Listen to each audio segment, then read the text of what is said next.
Back to my channel. इस video में हम करने वाले हैं क्लास 12th बायोलॉजी का यूनिट इकोलॉजी, जिसमें तीनों के तीनों चैप्टर्स एनसीईआरटी से कवर करेंगे। So without wasting time let's get started with the unit की इंट्रोडक्शन।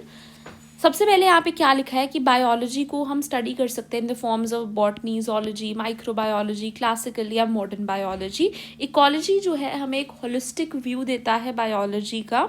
इकोलॉजी स्टडी करती है ऑर्गेनिजम्स के बीच में जो इंट्रैक्शंस हो रही हैं और वो एनवायरनमेंट के साथ किस तरीके से इंट्रैक्ट कर रहे हैं। अगर मैं लेवल्स ऑफ ऑर्गेनाइजेशन की बात करूं तो ऑर्गेनिज्म यानी सिंगल इंडिविजुअल, देन पॉपुलेशन यानी सेम ही स्पीशीज का जब ग्रुप होता है, यानी बहुत सारे ह्यूमंस का एक ग्रुप होगा जो कि एक जगह पे रह रहा है। कम्युनिटी उसके बाद आती है जब हम कहते हैं डिफरेंट स्पीशीज वहाँ पे रह रहे हैं एक स्पेसिफिक एरिया में, जितने भी ट्रीज हैं, ह्यूमंस हैं और सब लोग जो भी रह रहे हैं वो एक कम्युनिटी कहलाएगी। देन इकोसिस्टम, जब लिविंग और नॉन लिविंग फैक्टर्स को भी हम इंक्लूड कर ले एक स्पेसिफिक एरिया की, उसे हम एक इकोसिस्टम बोल देते हैं। इकोसिस्टम अपने आप में एक कंप्लीट यूनिट होता है। एंड बायोस्फीयर पूरी अर्थ को ही बोल दिया गया है। नेचुरल सिलेक्शन का जो फिनोमिना है वो पॉपुलेशन लेवल से ही शुरू हो जाता है। इकोलॉजी जो है वो ये भी पढ़ती है कि एनवायरमेंटल डिग्रेडेशन कैसे हो रहा है, ह्यूमन के ऊपर इस पर क्या इम्पैक्ट आएगा, कंजर्वेशन पे क्या क्या इश्यूज आ रहे हैं। देन इस यूनिट के जो साइंटिस्ट हैं वो है रामदेव मिश्रा। रामदेव मिश्रा जो है ना फादर ऑफ इकोलॉजी भी बोला जाता है इन इंडिया, राइट। देन बात करते हैं ऑर्गेनिजम्स एंड पॉपुलेशन की इंट्रोडक्शन में।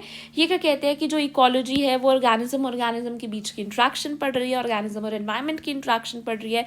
4 लेवल्स हैं ऑर्गेनिज्म, पॉपुलेशन, कम्युनिटी और बायोम या फिर इकोसिस्टम। ये जो चैप्टर है ये पॉपुलेशन लेवल इकोलॉजी पे फोकस कर रहा है। सबसे पहले हम पढ़ते हैं पॉपुलेशन होता क्या है। ग्रुप ऑफ इंडिविजुअल्स जो कि एक ही स्पीशीज के हैं, सेम एरिया में रह रहे हैं और कैपेबल हैं आपस में इंटरब्रीड करने के और रिप्रोड्यूस करने के।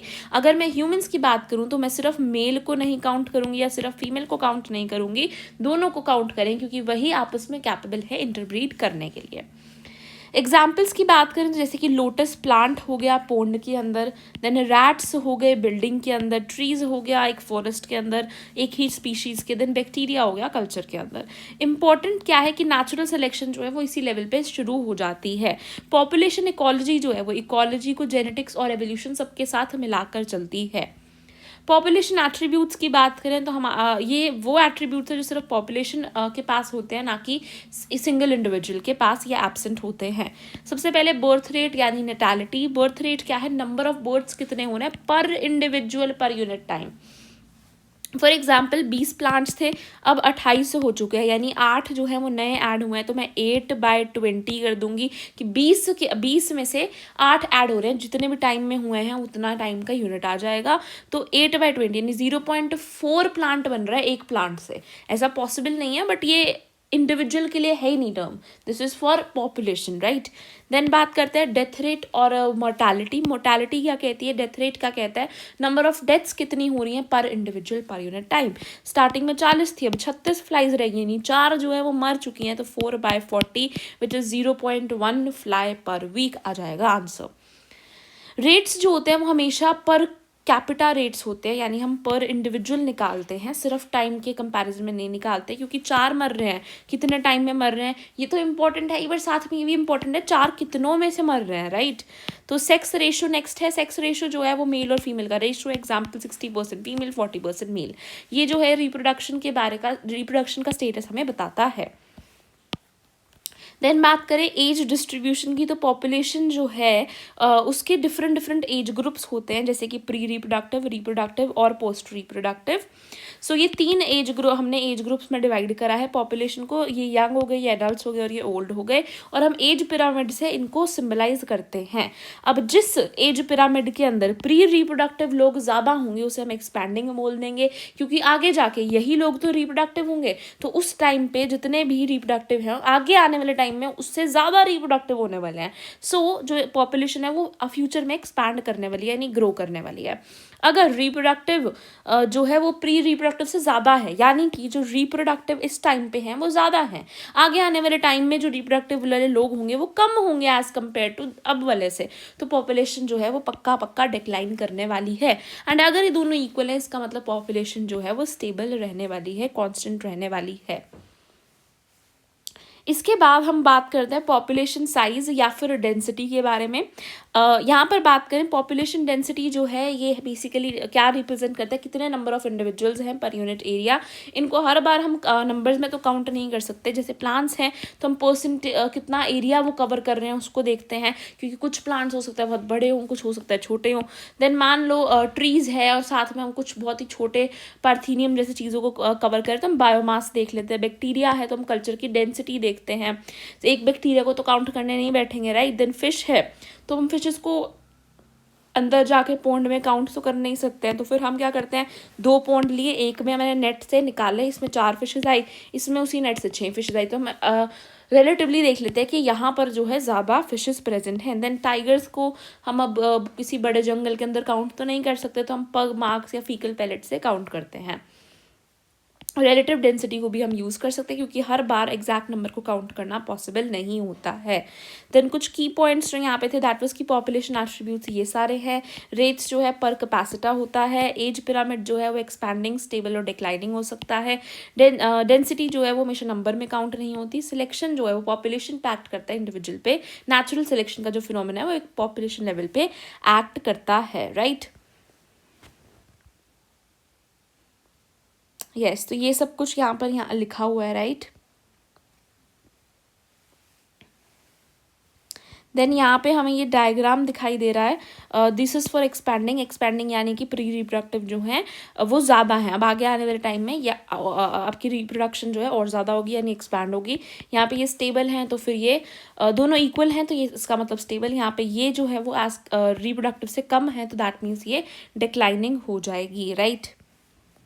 The size in nature could be as low as less than 10 Siberian cranes at Bharattarpur wetlands in any year or go into millions, जैसे कि कलमाइडोमोनास एक पोंड के अंदर होता है, राइट। तो बेसिकली यहाँ पे क्या कहा गया है कि पॉपुलेशन साइज जो है वो बहुत कम भी हो सकता है एंड बहुत मिलियंस के अंदर भी हो सकता है, जैसे पर ये हर बार डिपेंड करता है पॉपुलेशन साइज पे। हम यहाँ पे नंबर नहीं देख रहे हैं, हम साइज देख रहे हैं। तो टेक्निकली इसी को ही हमने पॉपुलेशन डेंसिटी बोला, जिसको हम एन से निकाल रहे हैं। ये जनरली नंबर में, ज़रूरी नहीं है कि हम इसे हर बार नंबर में काउंट करें, इसको हम और भी डिफरेंट तरीके से काउंट कर सकते हैं। जैसे 200 कैरेट ग्रास यानी पार्थीनियम है हमारे पास, इसके प्लांट्स है और एक सिंगल ह्यूज बनियन ट्री है और जिसका बहुत लार्ज कैनोपी है। तो फिर ये 200 पार्थीनियम ग्रास जो है इनकी बहुत कम वैल्यू है एज कम्पेयर टू एक बनियन ट्री। अगर हम काउंट करें तो 200 और 1 है, तो ज़्यादा हमें लगता है 200 होगा बट असल में 1 होगा। इसीलिए हम बायोमास को भी रेफर करते हैं, इसलिए हम डिफरेंट तरीक़ों से मेजर करते हैं। हमारा नंबर काउंटिंग का जो है वो एक अच्छा जस्टिफाइड तरीका नहीं है, राइट। देन आगे बात करते हैं पॉपुलेशन ग्रोथ के बारे में। पॉपुलेशन साइज जो है वो कांस्टेंट नहीं होता है, एनवायरमेंटल फैक्टर्स की वजह से चेंज होता रहता है।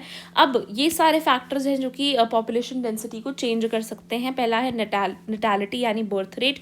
बर्थ जितने ज़्यादा होंगे उतना इंक्रीज होगी। मोर्टैलिटी यानी डेथ जितनी ज़्यादा होगी उतनी डिक्रीज होगी पॉपुलेशन। इमिग्रेशन यानी अंदर आना, इन, राइट। सो ये इससे क्या होगा कि बढ़ेगी आपकी पॉपुलेशन डेंसिटी। देन एमिग्रेशन यानी एग्जिट कर जाना, लीव कर जाना उस स्पेसिफिक एरिया को जिसको हम स्टडी कर रहे हैं, तो फिर आपकी पॉपुलेशन डेंसिटी वहाँ पर डिक्रीज होगी। तो हम क्या बोल रहे हैं कि एक टाइम एन पे एन टी यानी एक टाइम टी पे एन पॉपुलेशन थी, ठीक है। एंड अब हमें निकालनी है एक टाइम t+1 यानी कुछ उसके टाइम, चाहे मैं एक दिन बाद निकाल रही हूँ, एक साल बाद निकाल रही हूँ, ठीक है, उस पर मुझे पॉपुलेशन निकालनी। तो मैं कैसे निकालूंगी, N t+1 will be equal to N T. ये यहाँ पे टी यहाँ पे मल्टीप्लीकेशन में नहीं है, इसके नीचे है ना।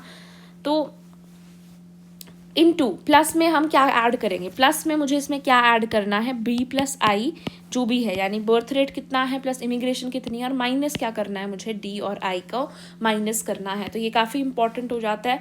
देन यहाँ पे बर्थ और इमिग्रेशन इंक्रीज है, डेथ और इमिग्रेशन डिक्रीज कर रही है। अंडर नॉर्मल कंडीशंस बर्थ और डेथ रेट जो है वो ज़्यादा इंपॉर्टेंट होता है, कितनी बर्थ्स हुई हैं कितनी डेथ्स हुई हैं। बट इमिग्रेशन तब इम्पॉर्टेंट हो जाता है जब एक नया हैबिटेट बना है, तो ऑब्वियसली वहाँ पे कई सारे लोग अब इमिग्रेट करने वाले हैं यानी अंदर आने वाले हैं। देन बात करते हैं ग्रोथ मॉडल्स की। तो हमारे पास 2 ग्रोथ मॉडल्स होते हैं। पॉपुलेशन जो है, पॉपुलेशन ग्रोथ पैटर्न को फॉलो करती है। 2 ग्रोथ मॉडल हैं, एक एक्सपोनेंशियल और एक लॉजिस्टिक ग्रोथ मेथड है। तो पहला जो है एक्सपोनेंशियल ग्रोथ है। एक्सपोनेंशियल ग्रोथ की क्या कंडीशन है, जब अनलिमिटेड रिसोर्सेज हों, यानी मतलब हमें जितने चाहिए उससे ज़्यादा ही रिसोर्सेज है, राइट। तो रिसोर्सेज जो है बहुत अनलिमिटेड हैं, तो इसमें क्या होता है, पॉपुलेशन रैपिडली ग्रो करती है। इक्वेशन क्या है यहाँ पे, dn/dt is equal to Rn, right.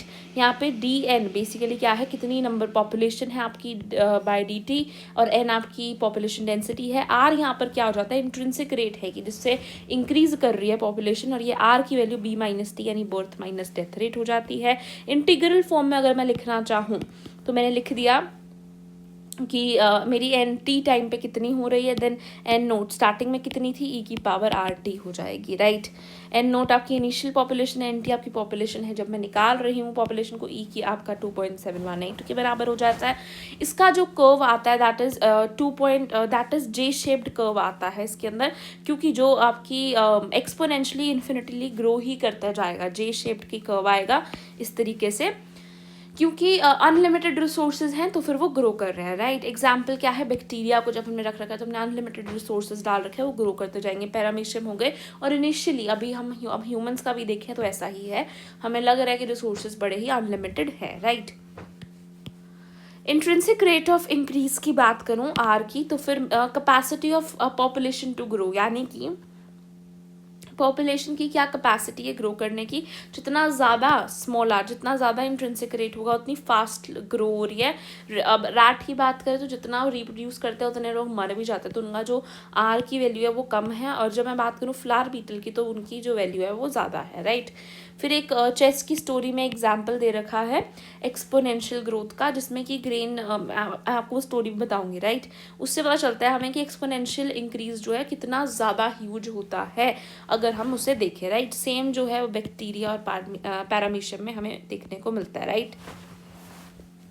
सो यहाँ पे यही दिखा रखा है, आप देखो अगर तो नैटेलिटी और इमिग्रेशन से बढ़ रहे हैं और मोर्टेलिटी इमिग्रेशन से कम हो रहे हैं, ये आपका वही फॉर्मूला दिखा रखा है। देन आपका एक्सपोनेंशियल ग्रोथ के अंदर कुछ इस तरीके का जे शेप्ड कर्व आ रहा है, पॉपुलेशन डेंसिटी ये टाइम टी है, ये आपका फॉर्मूला आ रहा था, राइट। ये इंटीग्रल फॉर्म है। देन यहाँ पे वही स्टोरी लिख रखी है कि एक किंग और मिनिस्टर जो है चेस गेम खेल रहे थे। किंग को कॉन्फिडेंट थे जो किंग थे कि वो गेम को जीत जाएंगे, तो उन्होंने कोई भी एक्सेप्ट करने को तैयार थे कि कोई भी बेट अगर वो प्रपोज करने वाला मिनिस्टर तो, बट उन्होंने एक सिंपल सी क्या रखी, एक शर्त रखी कि अगर मैं जीतता हूँ तो मुझे आपको ग्रेन्स देने हैं स्क्वायर 1 के अंदर, देन 2 इन द स्क्वायर 2, यानी आपको डबल करते जाना, जितने भी चेस के अंदर स्क्वायर है 64, आपको हर के अंदर डबल करते जाना है मेरा अमाउंट, राइट। तो थर्ड के अंदर आपको 4 देने हैं, देन फोर्थ में आपको 8 देने हैं, इस तरीके से देना है, ठीक है। किंग ने उसे एक्सेप्ट कर लिया, उसने सोचा कितनी सिली सी बेट है, कितने ही तो लगेंगे, थोड़े से होंगे, राइट। बट देन जब किंग हार गए अनफॉर्चुनेटली, तो जब उन्होंने सोचा कि चलो कोई बात नहीं, इतनी इजी सी बेट है, कर देते हैं, बट अभी तक उनका आधा ही हुआ था, चेस बोर्ड भरा था, उनको पता चला कि उनके तो पूरे किंगडम की सारी ग्रेन्स ही लग जाएंगे और फिर भी ये बोर्ड पूरा नहीं होगा। फिर उनको रियलाइज़ हुआ कि ये एक्सपोनेंशियल ग्रोथ जो है कितनी ज़्यादा होती है। देन हम बात करते हैं लॉजिस्टिक ग्रोथ मॉडल की। लॉजिस्टिक ग्रोथ मॉडल के अंदर क्या है, ये तब है कि जब असल में कंडीशंस जो हैं लिमिटेड हैं, राइट, लिमिटेड रिसोर्सेज हैं।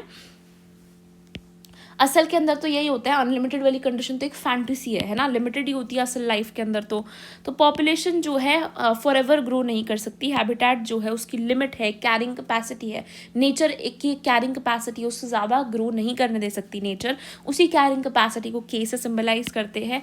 मैक्सिमम पॉपुलेशन हैबिटेट जो है उसे कैन सपोर्ट, मतलब जितनी मैक्सिमम पॉपुलेशन हैबिटेट यानी नेचर सपोर्ट कर सकती है वही उसकी कैरिंग कैपेसिटी होती है। अब जो इक्वेशन बन जाती है वो बन जाती है dn/dt इज इक्वल टू, पहले क्या थी Rn थी, है ना, अब ये हो जाती है Rn के साथ एक फैक्टर आ जाता है विच इज k - n/k के बराबर, राइट। वेयर यहाँ पे n जो है पॉपुलेशन साइज है, r इंट्रिंसिक ग्रोथ है, k यहाँ पे कैरिंग कैपेसिटी होती है। अब जो ग्राफ आता है वो जे शेप्ड नहीं आता है, वो एस शेप्ड आता है, सिग्मोइड शेप्ड कर्व आता है, एस शेप्ड कर्व आपको देखने को मिलता है। यहाँ पे आपको फेजेस देखने को मिलते हैं, कौन कौन से लैग फेज दिखता है स्टार्टिंग में तो स्लो ग्रोथ होगी क्योंकि अभी तक आपके रिसोर्सेज प्रेजेंट है, राइट। फिर एक्सपोनेंशियल फटाफट ग्रोथ होगी क्योंकि अभी तक आपकी कैरिंग कैपेसिटी नहीं आई है। देन जब कैरिंग कैपेसिटी को हम क्रॉस कर जाएंगे, वहाँ तक पहुँच जाएंगे, तो आपको एक स्लो डाउन देखने को मिलेगा कि पहले जिस रेट से आपकी पॉपुलेशन बढ़ रही थी उस रेट से अब बढ़ नहीं पाएगी, राइट, क्योंकि डेथ रेट भी ज़्यादा होने लग जाएंगे। उसके बाद आपको देखने को मिलेगा कि वो स्टेबलाइज हो जाएगी अपने आप, क्योंकि नेचर की कैरिंग कैपेसिटी जो है वो पूरी हो जाएगी जब वो के पे पहुंच जाएंगे। इसी को ही हम क्या कहते हैं, वरहर्स्ट पर्ल लॉजिस्टिक ग्रोथ। क्या कहते हैं इसी को ही हम वरहर्स्ट पर्ल लॉजिस्टिक ग्रोथ भी कहते हैं। Verhulst Pearl logistic growth, Verhulst Pearl logistic growth. Important क्या है, ये जो है ज़्यादा रियलिस्टिक मॉडल है, असल लाइफ में यही होता है। तो रिसोर्सेज जो है एक्सपोनेंशियल वाले में अनलिमिटेड थे, यहाँ पे लिमिटेड है। उधर कर्व जे शेप था, इधर एस शेप है, वहाँ पे कैरिंग कैपेसिटी नहीं थी, यहाँ पे है। रियलिस्टिक भी कौन सा है, लॉजिस्टिक वाला है, लॉजिक है जिसमें, वही रियलिस्टिक है ना। इंपॉर्टेंट फैक्टर्स क्या हैं, चार हमारे पास फैक्टर्स थे, BDIE which is birth rate, death rate, immigration, emigration. R intrinsic rate था जो कि B-D था। R की वैल्यू क्या है हमारे पास, B-D है। देन K आपकी कैरिंग कैपेसिटी है नेचर की। एक्सपोनेंशियल के अंदर J कर्व आया, लॉजिस्टिक में S कर्व आया। लॉजिस्टिक ज़्यादा रियलिस्टिक है, इक्वेशंस दोनों की ही इंपॉर्टेंट है। A population growing in a habitat with limited resources जो है वो लैग फेज दिखाएगी स्टार्टिंग में, फिर एक्सलरेशन दिखेगा, फिर डिक्लेरेशन, और फिर एसिम्पटोट। क्या दिखेगा हमें, एसिम्पटोट, यानी एक स्टेबलाइजिंग दिखेगा। क्या दिखेगा हमें, एसिम्पटोट हमें यहाँ पर देखने को मिलेगा, राइट। इसके अलावा मैं बात करूँ अगर, ये यहाँ की इक्वेशन होगी dN/dt जो है Rn इंटू के माइनस N/k हो जाएगा। कि क्या है, कैरिंग कैपेसिटी कितनी है, मैक्सिमम होगी ना ये, और अभी आपकी कितनी पॉपुलेशन डेंसिटी है वो, और डिवाइडेड बाय आपकी कैरिंग कैपेसिटी, राइट। तो ये आपके पास हो जाएगा पॉपुलेशन ग्रोथ यहाँ पे। उसके लास्ट में यहाँ पे क्वेश्चन पूछा है, gather from government census data the population figures for India for the last 100 years, और उनको प्लॉट करके आपने बताना है कि कौन सा ग्राफ बन रहा है। तो हमें एक्सपोनेंशियल ग्राफ मिलता है, कौन से वाला, जिसमें अनलिमिटेड रिसोर्सेज थे।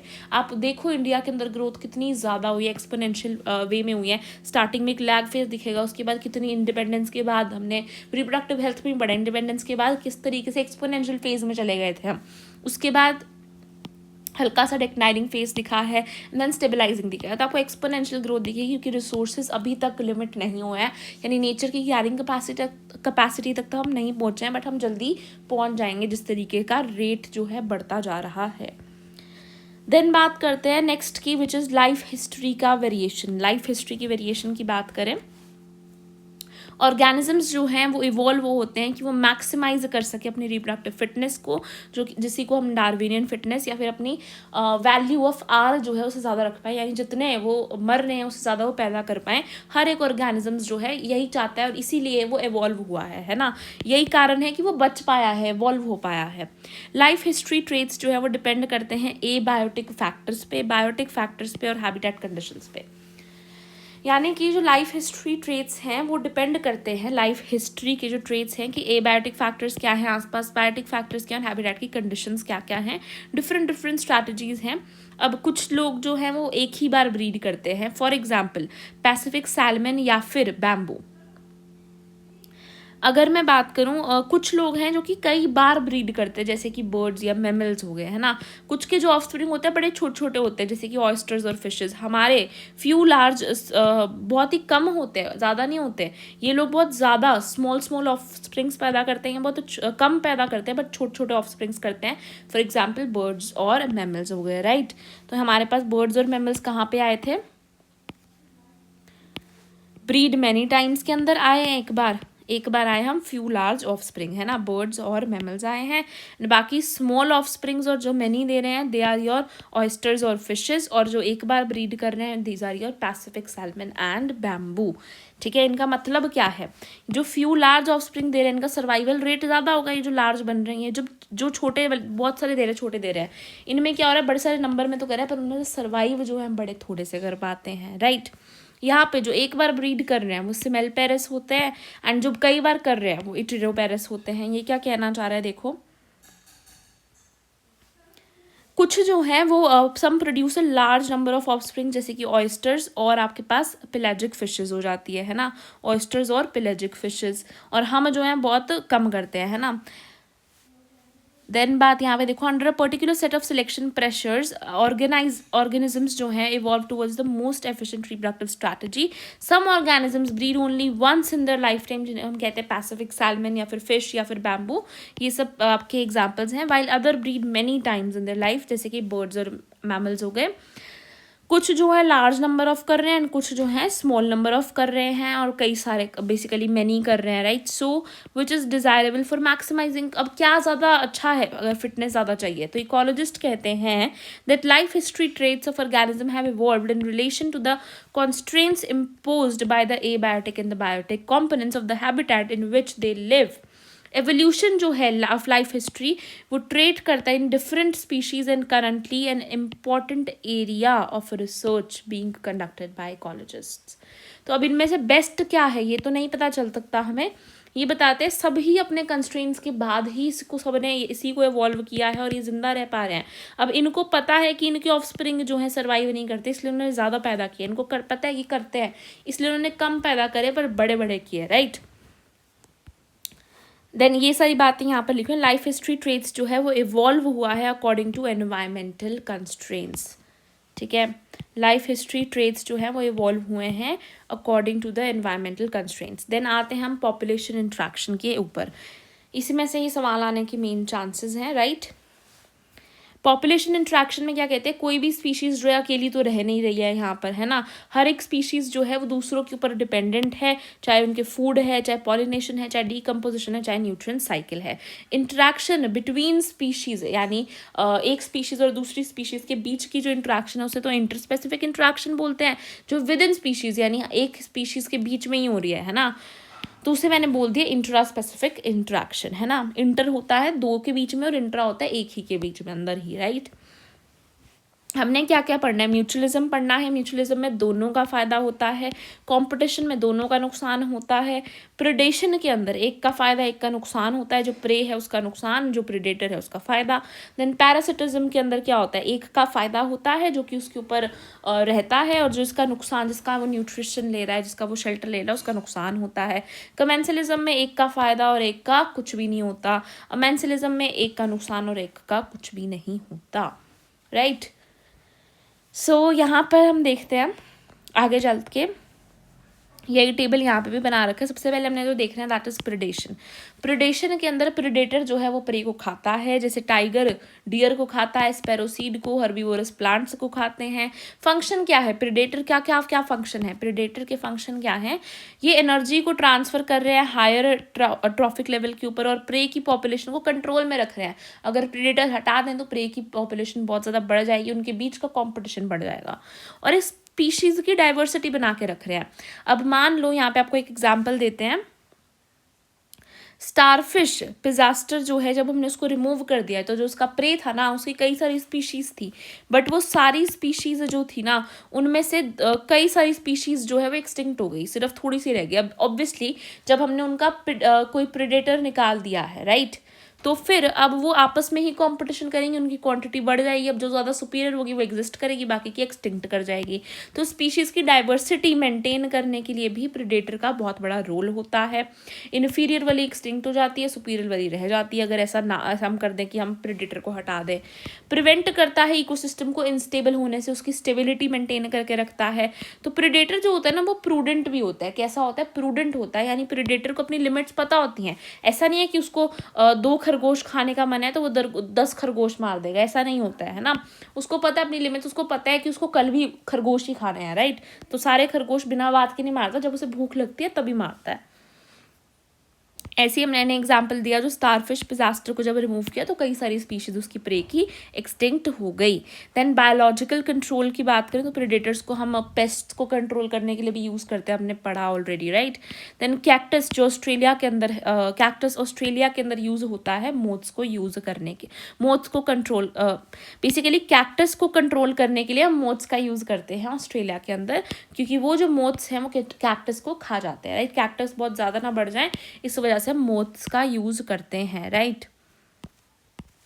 कैक्टस को ऑस्ट्रेलिया में कंट्रोल किया गया है मोथ से, है ना. स्टारफिश पिजास्टर को रिमूव करने से कई सारी स्पीशीज एक्सटिंक्ट हो गई थी, ये तो हमें पता ही है, राइट. देन आ जाओ डिफेंसेस, अब ऐसा नहीं है कि जो प्रे है वो बेवकूफ़ है कि आ जाओ मुझे खा जाओ, है ना, पर वो भी अपने अगेंस्ट प्रेडेशन के अगेंस्ट डिफेंसेस बनाता है। जैसे कैमोफ्लाज करना सीख लिया उसने, किसने सीखा है कैमोफ्लाज करना? इंसेक्ट्स ने, फ्रॉग्स ने, उनका जो कलर है इस तरीके का होता है कि वो दिखाई नहीं देते हमें। देन पॉइजन भी रिलीज करते हैं बटरफ्लाई और फ्रॉग्स। देन केमिकल डिफेंस है, केलोट्रोपिस जो है वो केमिकल डिफेंस भी शो करते हैं। थोन्स, कैक्टस और एकेसिया ने बेसिकली थोन्स बना लिए, कांटे बना लिए। देन टॉक्सिक केमिकल्स बनाते हैं, निकोटीन, कैफीन, क्विनिन, ये सब बचने के लिए, है ना। तो ये सब आपके एग्जाम्पल्स हैं। देन बात करते हैं प्लांट्स जो हैं वो एस्केप नहीं कर सकते, यानी भाग तो नहीं सकते ना कि ओहो हमारे पास प्रेडेटर आ रहा है चलो भागते हैं। इस वजह से उनका जो डिफेंस सिस्टम है वो केमिकल डिफेंस होता है, राइट। ये सारा कुछ आपको दे रखा है। देखो कैक्टस को कंट्रोल में लाने के लिए कैक्टस फीडिंग प्रेडेटर लाया गया जो कि एक मोथ था फ्रॉम इट्स नेचुरल हैबिटेट, और उसको उस कंट्री में इंट्रोड्यूस किया गया। कहाँ पे? ऑस्ट्रेलिया में इंट्रोड्यूस किया गया, ताकि क्योंकि प्रिकली पियर कैक्टस जो है ऑस्ट्रेलिया में बड़े सारे हो गए थे अर्ली 20s के अंदर, और वो रैपिडली मिलियन ऑफ हेक्टर्स में फैल गए थे। इस वजह से हमने मोथ को इंट्रोड्यूस करा वहाँ पर। तो ये पेस्ट भी कंट्रोल कर रहे होते हैं, है ना। देन यहाँ पे देखो वो वाला एग्जाम्पल भी लिख रखा है। In the rocky intertidal communities of the American Pacific coast, the starfish Pisaster जो है एक इम्पॉर्टेंट प्रेडेटर है। और इस एक्सपेरिमेंट में जब हमने सारी स्टारफिशेस को रिमूव कर दिया था from an enclosed interior area, more than 10 species of invertebrates जो थी वो एक्सटिंक्ट हो गई विद इन अ ईयर, यानी 10 स्पीशीज से भी ज़्यादा जो एक्सटिंक्ट होगी इनवर्टिब्रेट्स की एक साल के अंदर ही, because of inter specific competition. तो डाइवर्सिटी को भी ये मेंटेन करे। If a predator is too efficient and over exploits its prey, then the prey might become extinct and following it the predator will also become extinct for the lack of food. इस वजह से जो आपका predator होता है वो prudent होता है नेचर के अंदर, राइट। फिर यहाँ पे वो डिफेंस मैकेनिज्म बता रखे हैं। जो मोनार्क बटरफ्लाई है वो भी हाईली डिसटेस्टफुल होती है टू इट्स, यानी जो बर्ड है बेसिकली वो मोनार्क बटरफ्लाई को खा के खुश नहीं होता, क्योंकि वो बड़े ही डिसटेस्टफुल होती है, यानी अच्छी नहीं लगती बर्ड को खानी, बिकॉज ऑफ स्पेशल केमिकल जो कि उसकी बॉडी प्रोड्यूस करती है। इंटरेस्टिंगली जो बटरफ्लाई है वो एक्वायर करती है ये केमिकल को ड्यूरिंग इट्स कैटरपिलर स्टेज में ही उसे एक्वायर कर लेती है by feeding on poisonous weed. Poisonous weed पे फीड करने से वो इसे एक्वायर कर लेती है, ठीक है। For plants herbivores are the predators, यानी प्लांट्स के लिए जो हर्बीवोर्स हैं वही उनके प्रेडेटर्स हैं।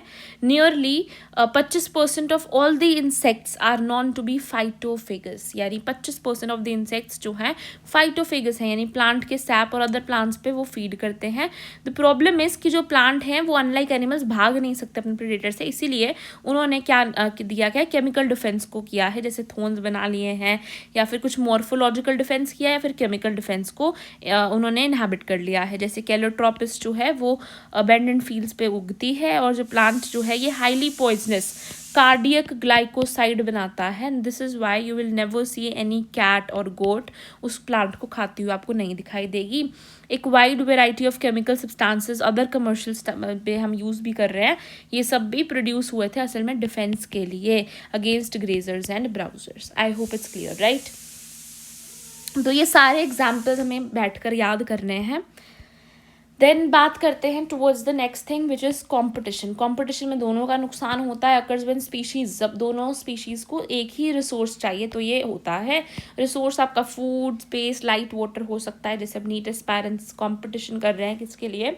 गवर्नमेंट सीट्स के लिए, राइट। सो इम्पॉर्टेंट पॉइंट्स यहाँ पर क्या आ जाते हैं, कैन अकर बिटवीन रिलेटेड और अनरिलेटेड स्पीशीज़, यानी कुछ रिलेटेड स्पीशीज़ भी हो सकती हैं, या फिर हो सकता है अनरिलेटेड हो, यानी बहुत दूर दूर के स्पीशीज़ उनका कोई नाता नहीं है, उनके बीच में भी हो सकती है अगर उनके रिसोर्सेज सेम हैं और लिमिटेड हैं, right. Presence of one species जो है वो दूसरे की फिटनेस को तो कम कर ही देती है अगर आपके रिसोर्सेज लिमिटेड हैं, राइट। तो डेफिनेशन क्या है, कंपटीशन जो है वो रिडक्शन करता है in the fitness due to another species, क्योंकि दूसरी स्पीशीज़ आ गई है तो उसको लड़ना पड़ेगा खाने के लिए, राइट। एग्जाम्पल क्या है, फ्लेमिंगो एंड फिश, इनका कोई लेना देना नहीं है आपस में, फ्लेमिंगो और फिश इनका कोई लेना देना नहीं है, बट स्टिल ये कॉम्पिटिशन करती है क्योंकि इनका खाना सेम है, दोनों ही जू प्लैंकटन पे पलती हैं। देन बात करें कॉम्पिटिटिव एक्सक्लूजन प्रिंसिपल, ये किसने दिया था? गोज ने दिया था। गोज ने ये प्रिंसिपल दिया था। इन्होंने क्या कहा कि जो दो स्पीशीज़ हैं वो compete करती है for the same resources.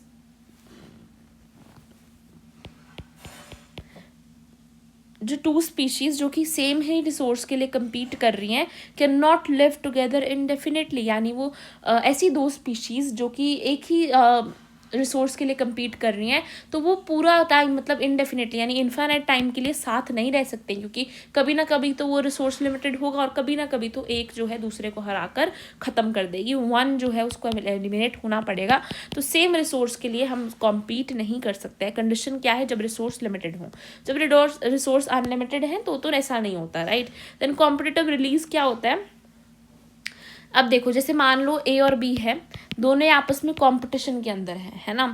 अब ए और बी दोनों ही बहुत कम क्वांटिटी में मिलते हैं क्योंकि कंपटीशन से एक दूसरे को मार देते हैं. हो सकता है ए थोड़ा ज़्यादा मिलता है क्योंकि ज़्यादा सुपीरियर हो और बी थोड़ा कम मिलता हो.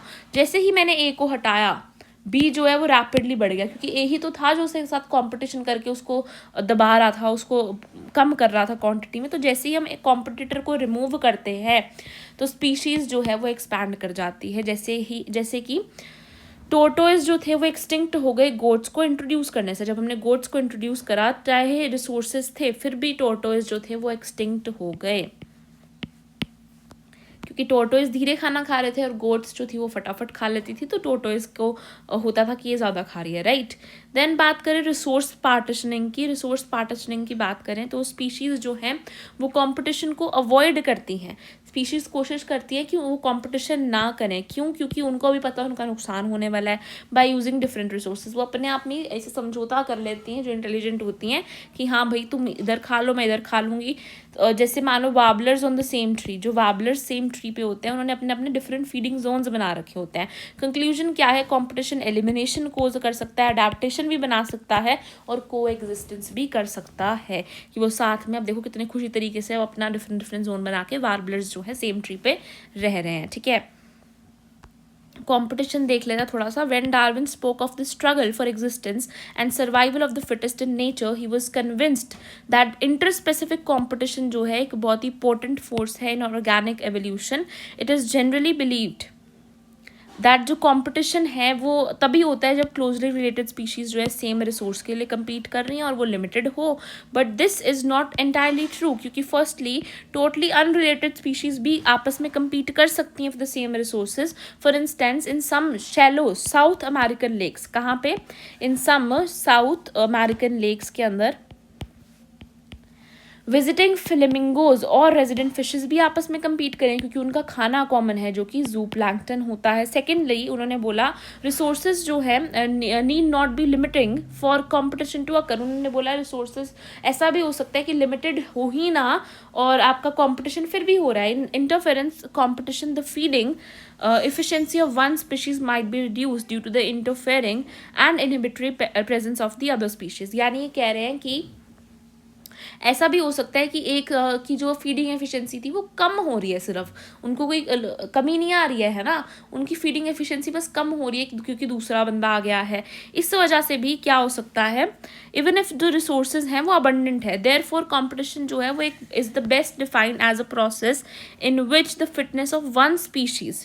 कंपटीशन की बेस्ट डेफिनेशन देख लो, is best defined as a process in which the fitness of one species measured in the terms of are the intrinsic rate of increase is significantly lower than in the presence of the other. यानी अगर वो अकेला था तो उसकी ज़्यादा थी, जैसी दूसरा स्पीशीज़ आई तो उसकी कम हो गई. इसका मतलब कि कंपटीशन तो है भाई यहाँ पे, right. It is relatively easy to demonstrate. अगर हम लेबोरेटरी में एक्सपेरिमेंट करके देखें, गोज ने भी ऐसे कई एक्सपेरिमेंट्स करे और इकोलॉजिस्ट ने भी करे. जब रिसोर्सेज को लिमिटेड रखा गया तो कॉम्पिटिटिवली सुपीरियर स्पीशीज़ जो है वो ज़्यादा होती रही और उन्होंने एलिमिनेट कर दिया इन्फीरियर स्पीशीज़ को या फिर अदर स्पीशीज़ को. But evidence of such competitive exclusions occurring in nature is not always conclusive. Strong and persuasive circumstantial evidence does exist, however, in some cases. जैसे यहाँ पे वही वाला एग्जाम्पल दिया है गैलापागोस आइलैंड के ऊपर. यहाँ पर एबिंगडन टोर्टोइज जो थे वो एक्सटिंक्ट हो गए जब गोट्स को इंट्रोड्यूस किया गया आइलैंड के अंदर. अपेरेंटली वहाँ पर बेसिकली गोट्स जो थे वो ज़्यादा खाना खा रहे थे इस वजह से. ठीक है, अनदर एविडेंस क्या है, the occurrence of competition in nature comes from what is called competitive release, यानी कॉम्पिटिटिव रिलीज क्या होता है, जो हमने अभी अभी पढ़ा, species whose distribution is restricted to a small geographical area, क्योंकि वहाँ पे उसका कंपटीशन जो है वो सुपीरियर है ना, उसका जो कंपटीशन वो कर रहा है वो सुपीरियर है, तो उसको बढ़ने नहीं दे रहा है, इज फाउंड टू एक्सपैंड। वहाँ पे मान लो एक जगह है जहाँ पे ए स्पीशीज बहुत कम है क्योंकि वो बी के साथ कंपटीशन के अंदर है और बी जो है सुपीरियर है, दूसरी स्पीशीज के अंदर ए खुले में ग्रो कर रहा है क्योंकि वहाँ पे बी नहीं प्रेजेंट है। तो ये दिखाता है कि अगर कॉम्पिटिटर जो है उसे रिलीज कर दिया जाए तो स्पीशीज जो है वो एक्सपैंड कर सकती है। देन नेक्स्ट चीज क्या है, Connell's elegant field experiment showed that on the rocky sea coast of Scotland the larger and the competitively superior barnacle जो थी, बेसिकली जो बड़ी थी और ज़्यादा कॉम्पिटिटिवली सुपीरियर थी, बार्निकल बैलनेस जो थी वो डोमिनेट कर रही थी इंटीरियल एरिया के अंदर, एंड एक्सक्लूड कर दिया था उसने जो छोटी बार्निकल थी जिसे हम कहते हैं कैथमिलस from that zone. In general herbivores जो है और जो प्लांट्स हैं वो अपीयर करते हैं to be more adversely affected by the competition than the carnivores. ठीक है, कार्निवोर से ज़्यादा हर्बीवोर्स जो है वो ज़्यादा एडवर्सली अफेक्टेड हैं कंपटीशन से। कौन ज़्यादा अफेक्टेड है, हर्बीवोर्स ज़्यादा अफेक्टेड हैं as compare to carnivores, right. जो गोस का कॉम्पिटिटिव एक्सक्लूजन प्रिंसिपल है ये स्टेट करता है that two closely related species जो हैं वो कम्पीट करती हैं for the same resources can not coexist. जो सेम रिसोर्सेज के लिए कम्पीट कर रही हैं वो को एग्जिस्ट नहीं कर सकती हैं काफ़ी indefinitely, and the competitively inferior one will eliminate eventually. जो इन्फीरियर है वो एलिमिनेट हो जाएगी और जो सुपीरियर है वो रह जाएगी। ये जो है तभी ट्रू है जब रिसोर्सेज आपके लिमिटेड हैं। मोर रिसेंट स्टडीज़ जो हैं वो इसे सपोर्ट नहीं करती हैं ग्रोस जनरलाइजेशन अबाउट कंपटीशन को। While they do not rule out the occurrence of interspecific competition in nature, they point out that species of facing this competition might evolve mechanisms that promote को existence. कुछ जो है को existence को promote भी करती हैं रेदर देन एक्सक्लूजन। कुछ मतलब बेसिकली इनके आइडिया को कम्प्लीटली हमने ऐसे डिस्कार्ड नहीं किया है, बट कुछ कहते हैं कि ऐसा भी होता है, ऐसा ज़रूरी नहीं है कि हमेशा ऐसा हो ही नहीं सकती एग्जिस्ट, ऐसा होता है कभी कभी हमें को एग्जिस्टेंस देखने को भी मिलती है। वो को एग्जिस्टेंस को प्रेफर करते हैं एज रेदर देन एक्सक्लूजन, जैसे कि रिसोर्स को पार्टीशनिंग करके वो ऐसा करते हैं। ठीक है, ये लेटेस्ट स्टडीज़ बताती हैं if two species compete for the same resource they could avoid competition by choosing for instance different times for feeding. जैसे डिफरेंट टाइम्स रख दिए उन्होंने फीडिंग के, डिफरेंट फॉरेजिंग पैटर्न्स रख दिए। मैकआर्थर ने बताया showed that 5 closely related species of warblers जो एक ही सेम ट्री पर रह रही हैं वो अवॉइड करती हैं कंपटीशन को और को एग्जिस्ट करती हैं क्योंकि उनके बिहेवियरल डिफरेंसेस हैं और उनके फॉरेजिंग एक्टिविटीज़ उन्होंने डिफरेंट रख रखी हैं, राइट। अब आ जाओ towards the next topic which is parasitism, यानी एक को फ़ायदा एक को नुकसान, एक स्पीशीज़ जो है इसका बेनिफिट और दूसरे का हार्म। पैरासाइट जो है या तो वो होस्ट के ऊपर रहता है या अंदर रहता है। ठीक है, फीचर्स क्या हैं, वो होस्ट स्पेसिफिक होता है, यानी ऐसा नहीं है कि जो भी मिला उसके ऊपर जाके चढ़ जाओ, उसी स्पेसिफिक होस्ट पे ही वो अटैक करता है। को एवोल्यूशन है उसका होस्ट के साथ कि अगर आपका होस्ट इवॉल्व होगा, होस्ट में कुछ चेंज आएगा तो उसको भी चेंज लाना पड़ेगा अगर उसको सर्वाइव करना है, उसको अडेप्टेशंस करनी पड़ती हैं। मान लो कोई गट का पैरासाइट है हमारे, तो उसको क्या करना होता है, लो पीएच पे और डाइजेस्टिव एंजाइम्स के साथ सर्वाइव करना आना चाहिए। अडेप्टेशंस क्या है, लॉस ऑफ अननेसेसरी ऑर्गन्स, कि जो ऑर्गन्स उनको नहीं चाहिए होते उसका वो उनको लॉस करते रहते हैं। हुक्स और सक्कर्स अटैचमेंट के लिए आते रहते हैं। रिप्रोडक्टिव कैपेसिटी उनको बढ़ानी पड़ती है अपनी, और सिंप्लीफाइड उनका जो डाइजेस्टिव सिस्टम है वो सिंप्लीफाइड होना चाहिए। लाइफ साइकिल जो है उनकी कॉम्प्लेक्स होनी चाहिए। ठीक है, ऑफन कॉम्प्लेक्स होती है, नहीं मोर देन 1 इंटरमीडिएट होस्ट, जैसे कि मलेरिया के केस में प्लाज्मोडियम में देखा था, राइट। एग्जाम्पल क्या है, प्लाज्मोडियम मस्किटो वेक्टर, अगेन लिखी दिया इन्होंने। लिवर फ्लूक यानी स्नेल और फिश। लिवर फ्लूक क्या होता है, लिवर फ्लूक की भी जो साइकिल है वो स्नेल और फिश दोनों के अंदर होती है। देन बात करते हैं होस्ट के ऊपर क्या इफेक्ट आता है, उसका सर्वाइवल कम हो जाता है। ठीक है, रिप्रोडक्शन उसकी कम हो जाती है, होस्ट वीक हो जाता है और उसका प्रेडेशन का रिस्क भी बढ़ जाता है, उसको प्रेडेट करना बड़ा आसान हो जाता है। पैरासाइट्स जो होते हैं आपके पास 4 तरीके के होते हैं, जो कि एक्टोपैरासाइट, एंडोपैरासाइट, प्लांट पैरासाइट और ब्रूड पैरासाइट्स हो सकते हैं। एक्टोपैरासाइट वो जो कि बाहर रहते हैं, जैसे कि लाइस या टिक्स हो गए, है ना। देन एंडोपैरासाइट्स वो जो कि अंदर रहते हैं, जैसे कि लिवर फ्लूक हो गया। प्लांट पैरासाइट जो प्लांट के ऊपर रहते हैं। ब्रूड पैरासाइट जो कि एग्स बेसिकली एग्स जो है होस्ट नेस्ट के अंदर दे देते हैं। जैसे कुकू और कोयल का एग्जाम्पल आपको पता है, राइट। कुकू और कोयल जो है वो चालाकी से अपने अंडे जो है दे आती है, एंड जो क्रो होता है बेसिकली उसको वो पाल लेते हैं क्योंकि उनके जो एग साइज है वो सेम होता है। देन प्लांट पैरासाइट की बात करें तो कसकटा का एग्जाम्पल है ना। जो कसकटा जो है वो प्लांट पे रह रही है, कुकू और कोयल आपका ब्रूड पैरासाइट। कुकू और कोयल कैसे हैं? Brood parasite. कसकटा प्लांट के ऊपर रह रही है। लिवर फ्लूइक एंडो पैरासाइट है। लाइस और टिक्स कैसे हैं? एक्टो पैरासाइट्स हैं। देन बात करें ब्रूड पैरासिटिज्म के अंदर लिख ही रखा है पैरासाइट एग्स जो है वो होस्ट एग्स को रिजेंबल करते हैं। फीमेल मस्किटो जो होती है वो पैरासाइट नहीं है, वो सिर्फ ब्लड को रिप्रोडक्शन के लिए ले रही है। तो फीमेल मस्किटो पैरासाइट नहीं होती है हमारे लिए, वो रिप्रोड्यूस करने के लिए ब्लड को लेती है, राइट। सो ये हो गया आपका पैरासिटिज्म। ह्यूमन लिवर फ्लूक को और क्या बोला गया है यहाँ पे? एक ट्रेमेटोइड पैरासाइट बोला गया है। Depends on 2 intermediate host, snail और फिश के ऊपर डिपेंड करती है अपनी लाइफ साइकिल को कंप्लीट करने के लिए, ठीक है। देन यही सब बातें लिख रखी हैं यहाँ पर। The female mosquito is not considered a parasite although उसको ब्लड चाहिए होता है फॉर रिप्रोडक्शन, यहाँ पर लिखा हुआ है, right. In contrast endo parasites के बारे में दिया है, ब्रूड पैरासिटिज्म के बारे में दिया है, ठीक है, ये सब कुछ, राइट। देन आगे बढ़ते हैं टुवर्ड्स कमेंसलिज्म। कमेंसलिज्म में क्या है? एक का फायदा दूसरे का कुछ भी नहीं, राइट। सो यहाँ पर ऑर्किड्स और mango tree, orchids mango tree के ऊपर बनते हैं तो उनको सपोर्ट मिलती है, राइट। बार्निकल वेल के ऊपर, तो वेल के साथ साथ वो भी ट्रांसपोर्ट कर जाते हैं। एगरेट विद कैटल, उनको क्या होता है? एगरेट जो है जब कैटल के साथ चलती है तो उनको उनका इंसेक्ट्स मिल जाते हैं फूड के लिए, राइट। देन क्लाउन फिश और सी एनेमोन की बात करें तो प्रोटेक्शन मिल जाती है, होस्ट को कोई हार्म नहीं हो रहा है, ना ही उसको कोई हेल्प हो रही है, राइट। जब क्लाउन फिश जो है वो सी एनेमोन के साथ चलती है तो उसको प्रोटेक्शन मिलती है, उसके ऊपर कोई अटैक नहीं कर पाता है ना। देन बात करते हैं, मैं म्यूचुअलिज्म की बात करें तो प्लस प्लस यानी दोनों का फायदा होता है। इसमें क्या है? लाइकन जैसे फंगस और एल्गी की जो होती है, फंगस और एल्गी की एसोसिएशन लाइकन होती है, फंगस और प्लांट के रूट की माइकोराइजा होती है। फिग और वास्प का हमें पता है पॉलिनेशन, फिग जो है बेसिकली पॉलिनेशन करवा लेते हैं और वास्प को खाना मिल जाता है ना। एंड देन ऑर्किड और बी की हमें पता है ये पॉलिनेशन करवा देते हैं अपनी। देन लाइकन जो है वो क्या कर रहे हैं यहाँ पे? फंगस जो है प्रोटेक्शन दे रहा है, एल्गी जो है खाना बना के दे रहा है, माइकोराइजा में प्लांट जो है वो कार्बोहाइड्रेट यानी खाना दे रहे हैं, फंगस जो है अगैन जो है मिनरल्स दे रही है प्लांट्स को, राइट।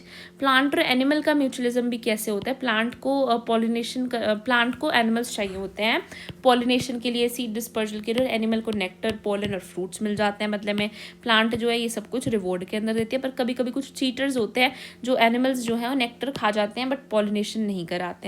देन को एवोल्यूशन की बात करी गई है, तो म्यूचुअल स्पीशीज जो होती हैं जो म्यूचुअलिज्म शो कर रही है, इनका दोनों का फायदा हो रहा है, जिनकी लाइफ साइकिल एक दूसरे के बिना कंप्लीट नहीं हो पा रही, उनको साथ में इवॉल्व भी करना पड़ता है। जैसे फिग और वास्प जो है साथ में इवॉल्व करते हैं, 1 फिग स्पीशीज तो 1 वास्प स्पीशीज जो है वो इवॉल्व करेगी, राइट। वास्प जो है वो अपने अंडे ले करता है और फिग की पॉलिनेशन कराता है, और फिग जो है उसके लार्वा को खाना देता है, उसको बड़ा करता है, उसका जो बेसिकली लार्वा है वहीं पे ही उगता है, वहीं पे भी बनता है, राइट।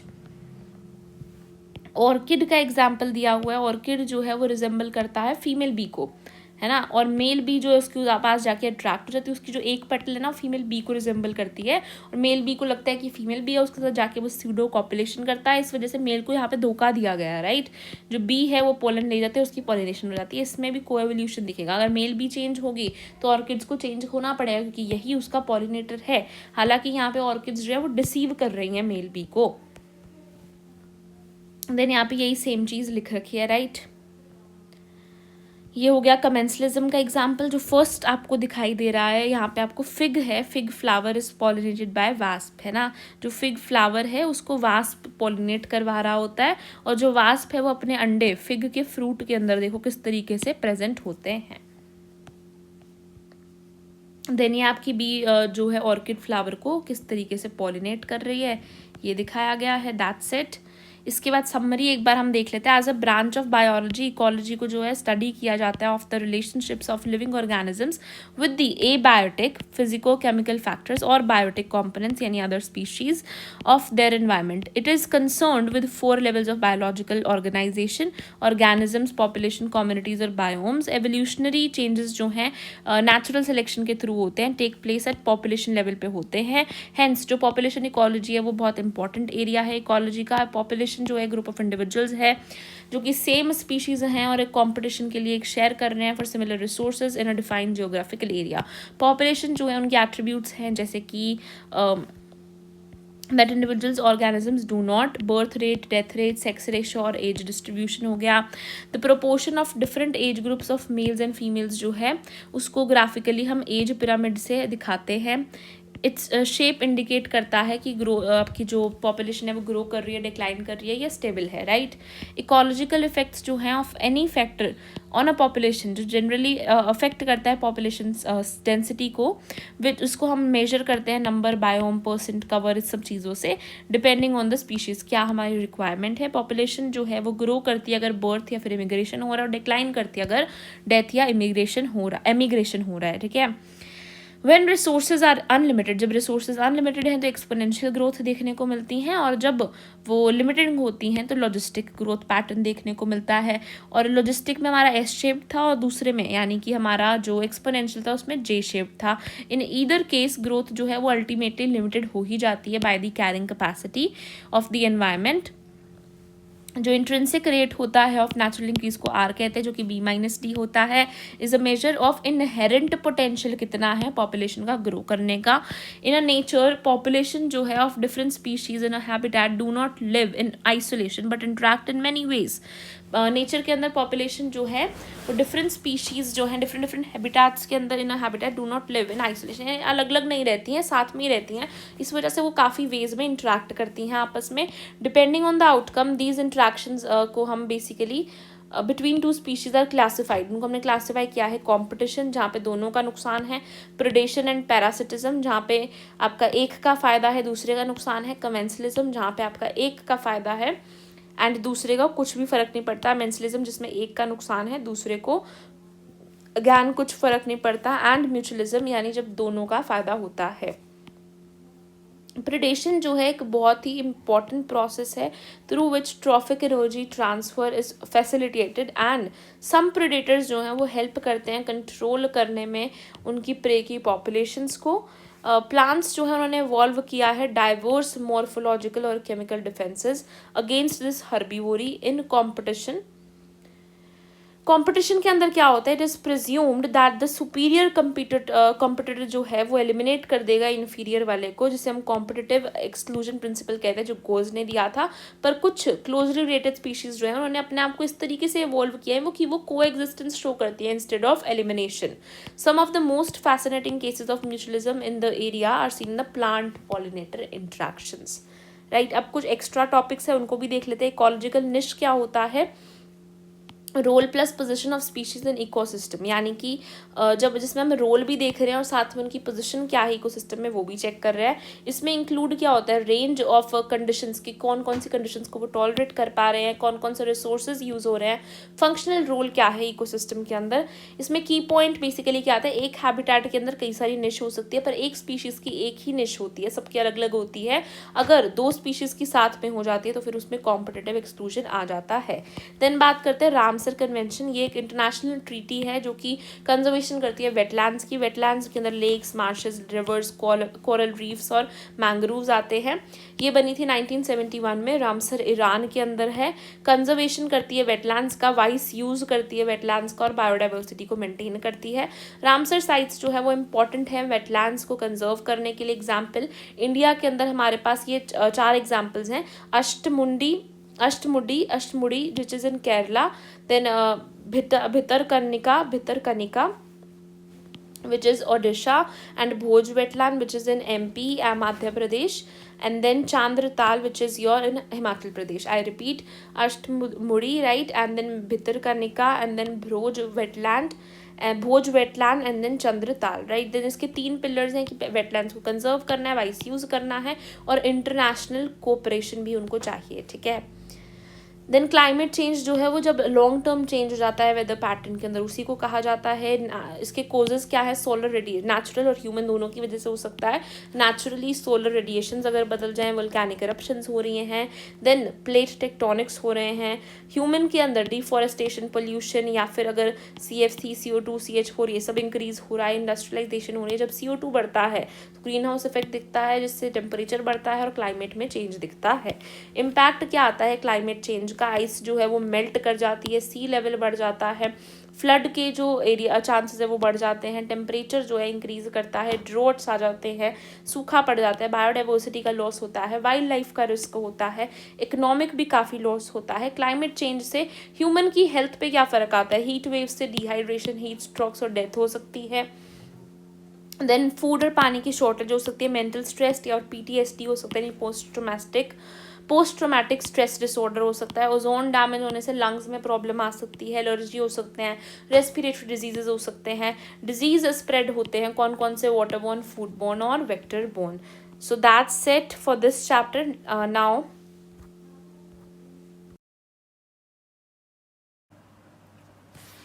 इकोसिस्टम फंक्शनल यूनिट होता है नेचर का। पोंड जितना छोटा और सी जितना बड़ा हो सकता है, यानी साइज़ में ग्रेटली वेरी करता है। इकोसिस्टम के अंदर लिविंग ऑर्गेनिजम्स आपस में इंटरेक्ट करते हैं, और वो सारे लिविंग ऑर्गेनिजम्स फिजिकल एनवायरनमेंट से भी इंटरेक्ट करते हैं। इकोसिस्टम टर्म जो दी थी वो टेंसले ने कॉइन करी थी। ग्लोबल इकोसिस्टम होता है जब हम सारे बायोस्फीयर को एक इकोसिस्टम बना ले, एक यूनिट बना ले। इसमें सारे लोकल इकोसिस्टम्स इंक्लूड होते हैं। अब हम सारा ग्लोबल इकोसिस्टम साथ में नहीं पढ़ सकते थे, इसलिए हमने इसे डिवाइड कर दिया टेरेस्ट्रियल और एक्वेटिक के अंदर। टेरेस्ट्रियल के अंदर फॉरेस्ट, ग्रासलैंड, डिजर्ट आता है। एक्वेटिक के अंदर pond, lake, wetland, river, estuary आता है। Estuary fresh water plus salt water होता है। मैन मेड की बात करें, man made ecosystem crop field यानी खेत और एक्वेरियम हो जाता है। इसके बाद हम देखते हैं इस चैप्टर के अंदर इनपुट, आउटपुट और जो ट्रांसफ़र ऑफ एनर्जी है इसको देखते हैं, और इनका आपस में रिलेशनशिप पढ़ते हैं। सबसे पहले स्ट्रक्चर की बात करेंगे। स्ट्रक्चर के अंदर अगर हम इकोसिस्टम की बात करें तो बायोटिक और एबायोटिक कंपोनेंट्स एक इकोसिस्टम के आपस में इंटरेक्ट करते हैं। ये सबसे ज़्यादा मेन कैरेक्टरिस्टिक है इकोसिस्टम की, जो कि एक तरीके से रिक्वायरमेंट भी है। अगर मैं किसी एक इकोसिस्टम की सारी प्लांट और एनिमल स्पीशीज़ को आइडेंटिफाई कर रही हूँ और फिर उनकी लिस्ट बना रही हूँ, एनिमरेशन कर रही हूँ, तो मैं बोलूँगी मैं वहाँ की स्पीशीज़ कॉम्पोजिशन चेक कर रही हूँ।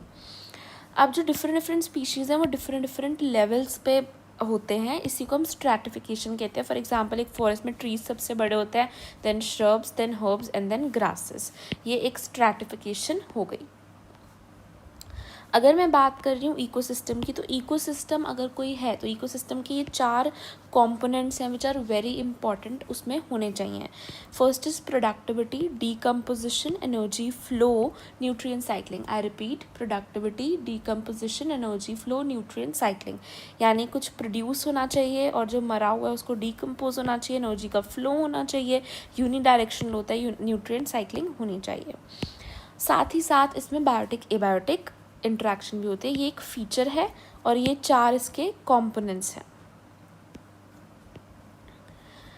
ठीक है, ये चारों कंपोनेंट्स की वजह से ही इकोसिस्टम एक यूनिट की तरह फंक्शन करता है। हम यहाँ पे पॉन्ड का एग्जांपल ले रहे हैं, जो कि एक छोटा सा इकोसिस्टम है, जो कि सेल्फ सस्टेनेबल है, एक शैलो वाटर बॉडी है। यहाँ पर एबायोटिक कंपोनेंट के नाम पर पानी मिलेगा आपको, इनऑर्गेनिक और ऑर्गेनिक न्यूट्रिएंट्स इसमें घुले हुए होंगे, रिच सॉयल होगी जो कि बॉटम पे डिपॉजिटेड होगी, सोलर इनपुट मिलेगा, टेम्परेचर भी वेरी करेगा, डे लेंथ भी वेरी करेगी, क्लाइमेटिक कंडीशंस भी वेरी करेगी। इन सब के बेसिस पे ये सारे जो फैक्टर्स हैं ये सब रेगुलेट करते हैं कि किस रेट पे आपका पूरा पॉन्ड फंक्शन करता है। सेकेंड है यहाँ पे ऑटोट्रॉफ्स या प्रोड्यूसर्स के नाम पे आपको फाइटोप्लैंक्टन, एल्गी और प्लांट्स मिलेंगे। प्लांट्स 3 तरीके के हो सकते हैं, फ्लोट करते हुए पानी में, सबमर्ज्ड और मार्जिनल। जो ऊपर फ्लोट कर रहे हैं, जो सबमर्ज्ड हैं, और जो मार्जिन पे मिलेंगे, जो कि एजेस पे मिलेंगे।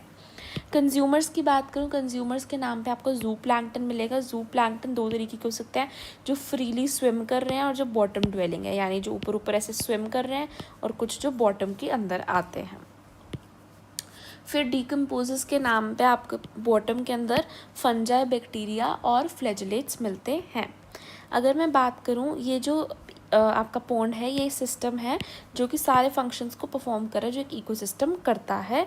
फॉर एग्जांपल यहाँ पे that is conversion of inorganic into organic material with the help of radiant energy of the sun by the autotrophs. और जो ऑटोट्रॉफ्स का खाना है वो हेटरोट्रॉफ्स खा भी रहे हैं, डिकम्पोजिशन भी हो रहा है, मिनरलाइजेशन भी हो रहा है, ठीक है, यूनिडायरेक्शनल फ्लो हो रहा है और हायर ट्रॉपिक लेवल की तरफ यूनिडायरेक्शनल फ्लो होता है, लोअर से हायर की तरफ जो है एनर्जी का फ्लो होता है, और यहाँ पे हीट के फॉर्म के अंदर एनर्जी लूज भी होती है। इसके बाद है प्रोडक्टिविटी। एक constant input of solar energy is the basic requirement किसी भी इकोसिस्टम को, ताकि वो अच्छे से फंक्शन कर पाए। प्राइमरी प्रोडक्शन होता है कि एक प्लांट्स ने फोटोसिंथेसिस कर करके कितना अमाउंट ऑफ बायोमास प्रोड्यूस करा in a particular area in a particular time, तो ये उनकी प्राइमरी प्रोडक्शन हो जाती है। बायोमास यानी लिविंग मास। इसको हम एक्सप्रेस करते हैं in the terms of weight, है ना, ग्राम पर मीटर स्क्वायर, या फिर एनर्जी के फॉर्म में भी कर सकते हो, कैलोरी पर मीटर स्क्वायर। अगर मैं बात करूँ बायोमास जिस रेट से प्रोड्यूस हो रहा है वो प्रोडक्टिविटी होता है। इसका यूनिट हो जाएगा gram per metre square per year, calorie per metre square per year. ये दोनों यूनिट्स यूज़ होते हैं जब हम इकोसिस्टम्स का आपस में कंपैरिजन कर रहे होते हैं। प्रोडक्टिविटी आपके दो तरीके की हो सकती है, GPP, NPP, gross primary productivity, net primary productivity. Plants जितना ज़्यादा प्रोडक्शन कर रहे हैं जितनी रेट पे, वो सारा आपकी ग्रोस में आता है, जितनी भी उन्होंने टोटल करी। अब जितनी वो टोटल प्रोडक्शन कर रहे हैं उसमें से खुद के लिए भी तो वो कुछ यूज़ कर रहे हैं, बच तो फिर यही वाली रही है ना आपके पास। अब जो बच रही है वो एनपीपी है, यानी फॉर एग्जांपल ये आपके पास जीपीपी थी पूरी, ठीक है, इसमें से ये उन्होंने अपने लिए यूज़ किया आर, जो अब बच गया ये वाला एरिया इज़ एनपीपी, ठीक है। I hope it's clear. GPP minus R is NPP, और एनपीपी वो अवेलेबल बायोमास है जो कि हेटरोट्रॉफ्स के लिए बचता है। जीपीपी वो था जो टोटल था, जो ऑटोट्रॉफ्स का भी था और हेटरो का भी था। सेकेंडरी प्रोडक्टिविटी की बात करूँ तो फिर रेट ऑफ फॉर्मेशन ऑफ जो नया ऑर्गेनिक मैटर, हेटरोट्रॉफ्स ने उनको खाया ऑर्गेनिक मैटर को, और जो उनकी बॉडी में नया ऑर्गेनिक मैटर बन रहा है उसका rate of formation secondary productivity होता है। इसके अलावा हम यहाँ पर देखते हैं कि जो प्राइमरी प्रोडक्टिविटी है वो किस किस फैक्टर पर डिपेंड करती है। वो डिपेंड करती है कौन सी प्लांट की स्पीशीज़ थी, ठीक है, उस पर्टिकुलर एरिया में, वहाँ के एनवायरमेंटल फैक्टर्स कैसे थे, वहाँ पे न्यूट्रिएंट्स कितने मिल रहे थे, प्लांट की फोटोसिंथेटिक कैपेसिटी कितनी थी। इसलिए हर इकोसिस्टम की प्रोडक्टिविटी डिफरेंट हो सकती है। अगर हम बात करें ओशियंस की क्यों इतनी कम होती है, हम यहाँ देखेंगे क्यों कम होती है। देखो टोटल ना 170 बिलियन टन्स हमारी annual net primary productivity NPP है पूरे बायोस्फीयर की, जिसमें से 55 बिलियन टन्स ओशन की है, जबकि ओशन 70% लैंड 70% एरिया कवर करता है हमारी अर्थ का। फिर भी उसकी प्रोडक्टिविटी इतनी कम है अगर हम टोटल के अकॉर्डिंग देखें, और लैंड की 115 बिलियन है जो बच गया, राइट। लैंड सिर्फ 30% एरिया कवर करे। ऐसा क्यों है कि ओशंस में इतनी कम है, ऐसा क्यों है, उसके लिए रीजंस है। लिमिटेड लाइट आ रही है पानी के अंदर, डीप न्यूट्रिएंट की लिमिटेशंस होती है, डाइल्यूशन इफेक्ट और टेम्परेचर का इफेक्ट, ठीक है ना। इसके बाद हम देखते हैं डीकम्पोजिशन क्या होता है। जब कॉम्प्लेक्स ऑर्गेनिक मैटर को डीकम्पोजर्स तोड़ कर इनऑर्गेनिक सिंपल इनऑर्गेनिक सब्सटेंसेस में कन्वर्ट कर देते हैं, वही आपका डीकम्पोजिशन कहलाता है। फॉर एग्जांपल यहाँ पे CO2, वाटर और न्यूट्रिएंट्स की मैं बात कर रही हूँ, इनऑर्गेनिक सब्सटेंस जिसमें इन्होंने कन्वर्ट करा, ठीक है। अब जो कॉम्प्लेक्स ऑर्गेनिक जो उन्होंने लिया, उनका रो मटेरियल डेट्राइटस होता है। डेट्राइटस क्या होता है, डेड प्लांट रिमेन्स भी हो सकता है, लीव्स, बाग्स, फ्लावर्स, ठीक है, या फिर एनिमल का डेड रिमेन या फिर फीकल मैटर भी हो सकता है। फिर हम बात करते हैं अर्थवॉर्म की। अर्थवॉर्म जो है यही ब्रेक डाउन करता है कॉम्प्लेक्स ऑर्गेनिक मैटर का या मैटर का, और सॉइल को लूज भी करता है, लूजनिंग करता है, इसीलिए इसको फार्मर्स फ्रेंड हम कहते हैं। अगर हम डीकम्पोजिशन करा रहे हैं तो उसके अंदर कौन कौन से स्टेप्स होने चाहिए। फ्रेगमेंटेशन यानी चीज़ों का टूटना, लीचिंग यानी उनका ज़मीन में समा जाना, मिट्टी में समा जाना, कैटाबॉलिज्म अगर केमिकल्स के साथ किसी को तोड़ा जा रहा है, ह्यूमिफिकेशन अगर ह्यूमस इकट्ठी हो रही है, राइट। इनकी कोई सीक्वेंस नहीं होती, जस्ट रैंडमली होते हैं। इसके अलावा एक मिनरलाइजेशन भी है, वो यहाँ पे ना थोड़ा कट गया, नीचे मिनरलाइजेशन भी आएगा, ठीक है। 5 होते हैं बट इनका कोई सीक्वेंस नहीं होता। यहाँ पे हम समझते हैं होता क्या है। डेट्राइटिस जो होता है आपका, उसको डेट्रिटिवोर्स छोटे छोटे पार्टिकल्स में तोड़ देते हैं। फॉर एग्जांपल अर्थवॉर्म, इन्होंने इसको छोटे छोटे पार्टिकल्स में तोड़ दिया, इसी को हमने फ्रेगमेंटेशन बोला। अब जब इन्होंने तोड़ा तो कुछ ऐसा हो सकता है ना, जैसे लीफ था उसको तोड़कर कुछ कुछ ऐसा ऐसा बन गया, जिसमें से कुछ पार्टिकल्स जो थे वो तो पूरे तरीके से टूट गए, यानी इनऑर्गेनिक न्यूट्रिएंट्स ही बन गए जो कि पानी में सॉल्युबल होते हैं। वो तो ना मिट्टी में प्रेसिपिटेट कर गए, यानी अनअवेलेबल सॉल्ट बन गए, जिसे हम लीचिंग बोल दिया। अब जो कुछ डेट्राइटिस ही था बस छोटा हो गया, यानी वो इनऑर्गेनिक न्यूट्रिएंट में सिंप्लीफाई नहीं हुआ, उसको क्या होगा, उसके ऊपर बैक्टीरियल और फंगल एंजाइम्स आएंगे और वो कैटाबॉलिज्म कराकर उसका इनऑर्गेनिक सब्सटेंस बना देंगे। इसके अलावा बात करें ह्यूमिफिकेशन क्या होता है, जब डार्क कलर का एमोर्फस सब्सटेंस एक जगह पे एक्यूमुलेट हो जाए, क्योंकि हमारे पास ह्यूमस होता है, तो हमने उसे बोल दिया ह्यूमिफिकेशन। अब जो ह्यूमस है ना, ये रेजिस्टेंट होता है माइक्रोब्स को, यानी माइक्रोब्स के रेजिस्टेंट होता है। अब ऑब्वियसली अगर वो माइक्रोब्स के रेजिस्टेंट है तो उसकी डीकम्पोजिशन रेट भी स्लो हो जाएगा, क्योंकि माइक्रोब्स तो करते हैं। अब क्योंकि इनका डीकम्पोजिशन रेट बहुत स्लो है और इसके अंदर बहुत ज़्यादा मिनरल्स प्रेजेंट होते हैं, है ना, बट न्यूट्रिएंट्स जो इसके अंदर प्रेजेंट हैं वो उसका डीकम्पोजिशन हो ही नहीं रहा है, तो फिर एक तरीके से रेजर्वोयर है, बहुत ही स्लो डीकम्पोजिशन होता है इनका, तो ये एक रेजर्वोयर की तरह काम करते हैं जो कि थोड़ा थोड़ा न्यूट्रिएंट्स रिलीज़ करते रहते हैं। ये डिग्रेडेड करते हैं माइक्रोब से और फिर हमें यहाँ से इनऑर्गेनिक न्यूट्रिएंट्स रिलीज़ होते हैं। इसी प्रोसेस को हम मिनरलाइजेशन कहते हैं। इम्पॉर्टेंट बात है कि सारे स्टेप्स साइमल्टेनियसली हो रहे हैं, कोई सीक्वेंस नहीं है।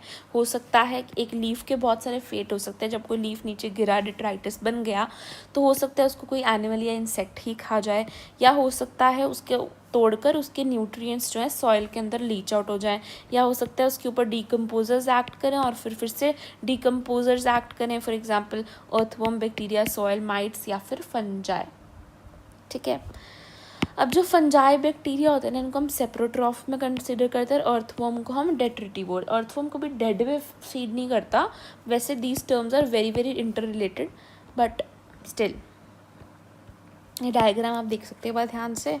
इसके बाद हम देखते हैं डीकम्पोजिशन जब हम करा रहे हैं ना, तो ऑक्सीजन की रिक्वायरमेंट ज़रूरी है, यानी ऑक्सीजन चाहिए होता है हमें, क्योंकि एरोबिक प्रोसेस होता है।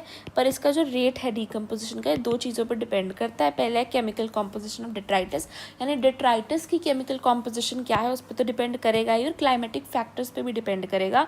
Climatic factors such as temperature या फिर सॉइल का मॉइस्चर।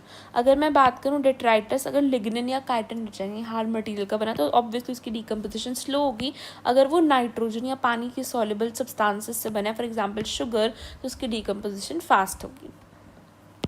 क्लाइमेट में भी 2 चीज़ों पर डिपेंड करता है। अगर एक तो आपका टेम्परेचर पे, एक आपका सॉइल मॉइस्चर पे। अगर आपका टेम्परेचर कम है और मॉइस्चर टेम्परेचर ज़्यादा है और मॉइस्चर ज़्यादा है, तो फिर आपका डीकम्पोजिशन फास्ट होगा, यानी वार्म और मॉइस्ट में फास्ट होगा।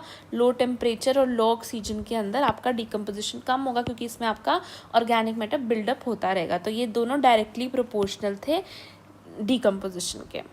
इसके बाद हम बात करते हैं एक डीप सी हाइड्रोथर्मल इकोसिस्टम को छोड़कर सारे जो इकोसिस्टम है उनके लिए सन ही ओनली सोर्स ऑफ एनर्जी होता है। अब जो इंसिडेंट सोलर रेडिएशन गिरती हैं उसमें सिर्फ 50% ही फोटोसिंथेटिकली एक्टिव रेडिएशन होती है, बाकी की 50 तो उसको एब्जॉर्ब कर लेती है, कभी गैसेस, कभी रिफ्लेक्ट हो जाती है, रिफ्रैक्ट हो जाती है ना। अब उसमें से भी जो 50% फोटोसिंथेटिकली एक्टिव रेडिएशन है उसमें से भी सिर्फ 2 से 10% ही फोटोसिंथेसिस के लिए कैप्चर कर पाता है प्लांट। तो अगर हम ऐसे देखें तो इंसिडेंट का तो सिर्फ 1 से 5% ही कैप्चर कर पाया, तो प्लांट ने तो सिर्फ 2 to 10% ऑफ पार, या फिर कह लो 1 to 5% ऑफ इंसिडेंट रेडिएशन उसने कैप्चर करी। ये तो उसका जीपीपी था, ये तो टोटल उसने कवर किया, उसका कुछ उसने खुद के ऊपर भी लगा दी है ना, लॉसेज हुए, जो बच गया वो एनपीपी हो जाता है। इसके बाद हम देखते हैं यहाँ पर देखो ऑल ऑर्गेनिजम्स जो हैं वो सारे कहीं ना कहीं इनडायरेक्टली प्लांट्स पे यानी प्रोड्यूसर्स पे डिपेंडेंट है अपने खाने के लिए। यूनिडायरेक्शनल फ्लो होता है। उसके बाद ये कहते हैं कि इसमें ना first law of thermodynamics, second law दोनों लगते हैं। फर्स्ट लॉ तो कहता है कि एनर्जी को हम ना ही क्रिएट कर सकते ना ही डिस्ट्रॉय, एग्जैक्टली तभी तो यूनिडायरेक्शनल फ्लो है, क्योंकि एनर्जी तो सन के पास है और फिर वहीं से आगे आगे शिफ्ट होती है। दूसरा लो ये कहता है कि हमें कांस्टेंट ना सप्लाई देनी पड़ती है एनर्जी की, ताकि जो हम बनाना चाहते हैं वही मॉलिक्यूल बने, क्योंकि यूनिवर्स की टेंडेंसी होती है जो हम बनाना चाहते हैं उसका उल्टा करने की। तो उस उल्टे को अगर मुझे काउंटर बैलेंस करना है तो फिर मुझे सीधा जाने के लिए और एनर्जी चाहिए होगी, तो वही एनर्जी हम हीट की फॉर्म में लूज़ कर देते हैं। फॉर एग्जाम्पल हमें पता है जैसे मानो प्लांट के पास 100 किलो जूल्स है, तो अगली जो बंदा उसे खाएगा उसके पास सिर्फ 10 किलो जूल्स ही जाती है एनर्जी, बिकॉज ओनली 10% एनर्जी जो होती है वो ट्रांसफ़र होती है, बाकी सारी लॉस हो जाती है। और 1% सन से तो सिर्फ 1% ही आती है प्लांट्स के पास, बाकी 10% ऐसे शिफ्ट होती है, बाकी 90% लूज़ हो जाती है। ठीक है, इसके बाद हम एक टर्म पढ़ते हैं standing state, standing crop. Standing crop का मतलब क्या होता है? स्टैंडिंग क्रॉप की अगर मैं बात करूं तो वो है कि एक ट्रॉफिक लेवल, एक स्पेसिफिक ट्रॉफिक लेवल के अंदर कितना बायोमास प्रेजेंट है, इस ट्रॉफिक लेवल का कितना बायोमास प्रेजेंट है पर यूनिट एरिया। ठीक है, या फिर मैं बात कर रही हूँ अगर स्टैंडिंग स्टेट की, तो उसका मतलब होता है कि सॉइल के अंदर कितने न्यूट्रिएंट्स प्रेजेंट हैं। ठीक है, इसके बाद हम बात करते हैं जो हर्बीवोर्स हैं आपके पास। अच्छा, क्योंकि सब कुछ आपस में इंटरडिपेंडेंट है, इसी वजह से आपकी फूड चेन या वेब भी बन पाया। कोई भी एनर्जी किसी एक ऑर्गेनिज्म के अंदर हमेशा के लिए स्टोर नहीं हो सकती है, वो कहीं ना कहीं से रिलीज़ होगी। अगर किसी ऑर्गेनिज्म की डेथ होती है तो फिर उससे क्या बिगिन होता है? DFC यानी डेट्राइटिस फूड चेन होती है शुरू। ठीक है, जो हर्बीवोर्स होते हैं आपके, हर्बीवोर्स आपके इंसेक्ट्स, बर्ड्स और मैमल्स हो सकते हैं। इंसेक्ट्स, बर्ड्स और मैमल्स हो सकते हैं अगर मैं टेरेस्ट्रियल की बात कर रही हूँ। मोलस्क्स हो सकते हैं अगर मैं एक्वेटिक की बात कर रही हूँ। ग्रेजिंग फूड चेन क्या होती है? ये प्रोड्यूसर से स्टार्ट होती है, प्राइमरी सोर्स सन होता है इसकी एनर्जी का, और साइज ऑफ फूड चेन काफ़ी लंबा हो सकता है। ठीक है, और उसके डेट्राइटिस फूड चेन की बात करूँ तो छोटी फूड चेन होती है ये। इसका सोर्स ऑफ एनर्जी यानी ये शुरू होती है डेड ऑर्गेनिक मैटर से। इसमें मेनली डीकम्पोजर्स करते हैं जो कि हेट्रोट्रॉफ्स होते हैं। For example fungi, bacteria, saprotrophic nutrient हो गया है ना। ऑर्गेनिक कॉम्प्लेक्स को ये इनऑर्गेनिक सिंपल में कन्वर्ट करते हैं। अगर मैं बात कर रही हूँ एक्वेटिक सिस्टम में, एक्वेटिक सिस्टम के अंदर GFC ही मेजर रोल प्ले करता है एनर्जी को फ्लो करने में। एनर्जी के फ्लो में सिर्फ मेनली GFC यानी ग्रेजिंग फूड चेन काम करती है। टेरेस्ट्रियल की अगर मैं बात कर रही हूँ यानी लैंड पे DFC ज़्यादा बड़ा रोल प्ले करती है GFC से। ठीक है, इसके बाद आता है some of the organisms of DFC are prey to the GFC animal and in natural ecosystem. For example इसीलिए DFC और GFC आपस में कनेक्ट भी हो जाती है। कभी कभी क्या होता है ना, ये अर्थवॉर्म यानी जो डेट्राइटस ने जिस पे फीड करना था ना वही किसी का प्रे था, तो क्या हुआ, डेट्राइटस ने इस पे फीड किया। ठीक है,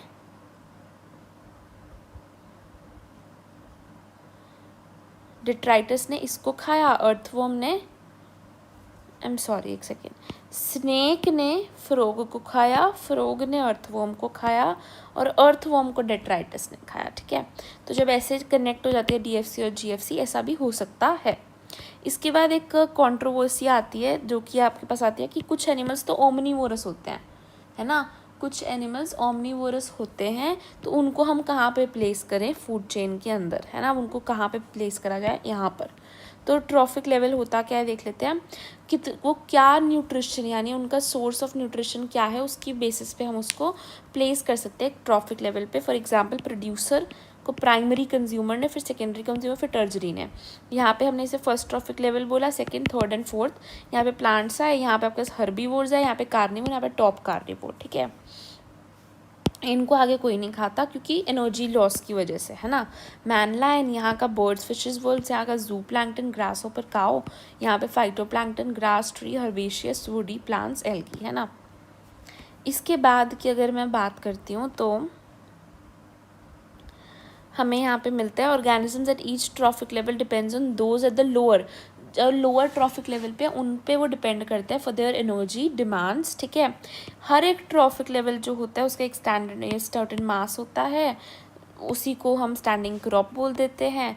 फ्रेश और ड्राई वेट हम यहाँ पर लेते हैं। The number of trophic levels in the grazing food chain is restricted as the transfer of energy follows 10% law. ये बहुत इंपॉर्टेंट लाइन थी जो मैं आपको ऑलरेडी बता चुकी हूँ। ये डायग्राम देखिए, सन से कुछ उड़ी, फिर यहाँ पे आई, फिर कुछ उड़ी, फिर नेक्स्ट पे उड़ी, नेक्स्ट पे उड़ी, नेक्स्ट पे, एंड यहाँ पे हर चीज़ को डिकम्पोज किया, यहाँ पे भी डिकम्पोज किया, उड़ी, डिकम्पोज किया, उड़ी, डिकम्पोज किया, उड़ी, डिकम्पोज किया, उड़ी, ठीक है ना। फिर लास्ट आता है बस इकोलॉजिकल पिरामिड्स। ये 3 तरीके के हो सकते हैं, पिरामिड ऑफ नंबर, बायोमास और पिरामिड ऑफ एनर्जी, ठीक है। इसमें आपको ना मेनली यही करना है, कोई भी आपको कैलकुलेशन करनी है तो आपको उस ट्रॉफिक लेवल के सारे ऑर्गेनिजम्स को इंक्लूड करना है। कोई भी जनरलाइजेशन आपकी फेल हो जाएगी। अगर आपको उसे ट्रू करना है तो आपको सारे के सारे इंडिविजुअल्स को लेना पड़ेगा एक ट्रॉफिक लेवल के अंदर, ठीक है। इसके बाद आता है ऑल्सो गिवन ऑर्गेनिज्म मे ऑक्यूपाई मोर देन वन। हाँ, ये देखो एक कंट्रोवर्सी आ गई कि एक given organism more than one trophic level को भी बिलोंग कर सकता है। तो फिर इससे हमें प्रॉब्लम आती है कि मुझे कहाँ पर प्लेस करें, ठीक है ना। इसके बाद हम देखते हैं, देखो यहाँ पर, ठीक है। इसके बाद हम ये देखते हैं पिरामिड ऑफ नंबर की मैं बात कर रही हूँ। तो ग्रासलैंड में अपराइट आता है, एक्वेटिक में भी अपराइट आता है नंबर का। ट्री और फॉरेस्ट वाले में स्पिंडल या फिर इन्वर्टेड आता है। स्पिंडल आपने best option. Pyramid of biomass की मैं बात कर रही हूँ, बायोमास की, ठीक है, बायोमास की। तो ग्रासलैंड में वो भी अपराइट आएगा, एक्वेटिक में इन्वर्टेड आता है। ये बड़ी इंपॉर्टेंट बात है क्योंकि जो फाइटोप्लैंक्टन का जो बायोमास है बहुत कम होता है इसलिए, ठीक है। पिरामिड ऑफ एनर्जी हमेशा ही अपराइट आता है, चाहे कोई भी केस हो जाए हमेशा अपराइट आएगा। Pyramid of energy always upright, ठीक है। पिरामिड ऑफ नंबर की मैं बात कर रही हूँ तो ग्रासलैंड के अंदर अपराइट, एक्वेटिक में अपराइट, ट्री और फॉरेस्ट में स्पिंडल या inverted. Pyramid of biomass grassland का अपराइट, एक्वेटिक का इन्वर्टेड, और pyramid of energy always upright, ठीक है ना। इसके बाद मैं बात करती हूँ लिमिटेशंस क्या है इकोलॉजिकल पिरामिड की। तो ये हैं, जो एक स्पीशीज़ है वो 2 लेवल्स को भी बिलोंग कर सकती है, यानी एक से ज़्यादा लेवल को बिलोंग कर सकती है। और जो फूड चेन होती है वो एग्जिस्ट असल में तो करती नहीं है, नेचर में तो हमने बना ली फूड चेन। असल में there is no food chain, सिर्फ फूड वेब होता है। और no place for saprophytes. Saprophytes कितना इंपॉर्टेंट मेजर रोल प्ले करते हैं, फिर भी उनको कोई जगह ही नहीं दी गई।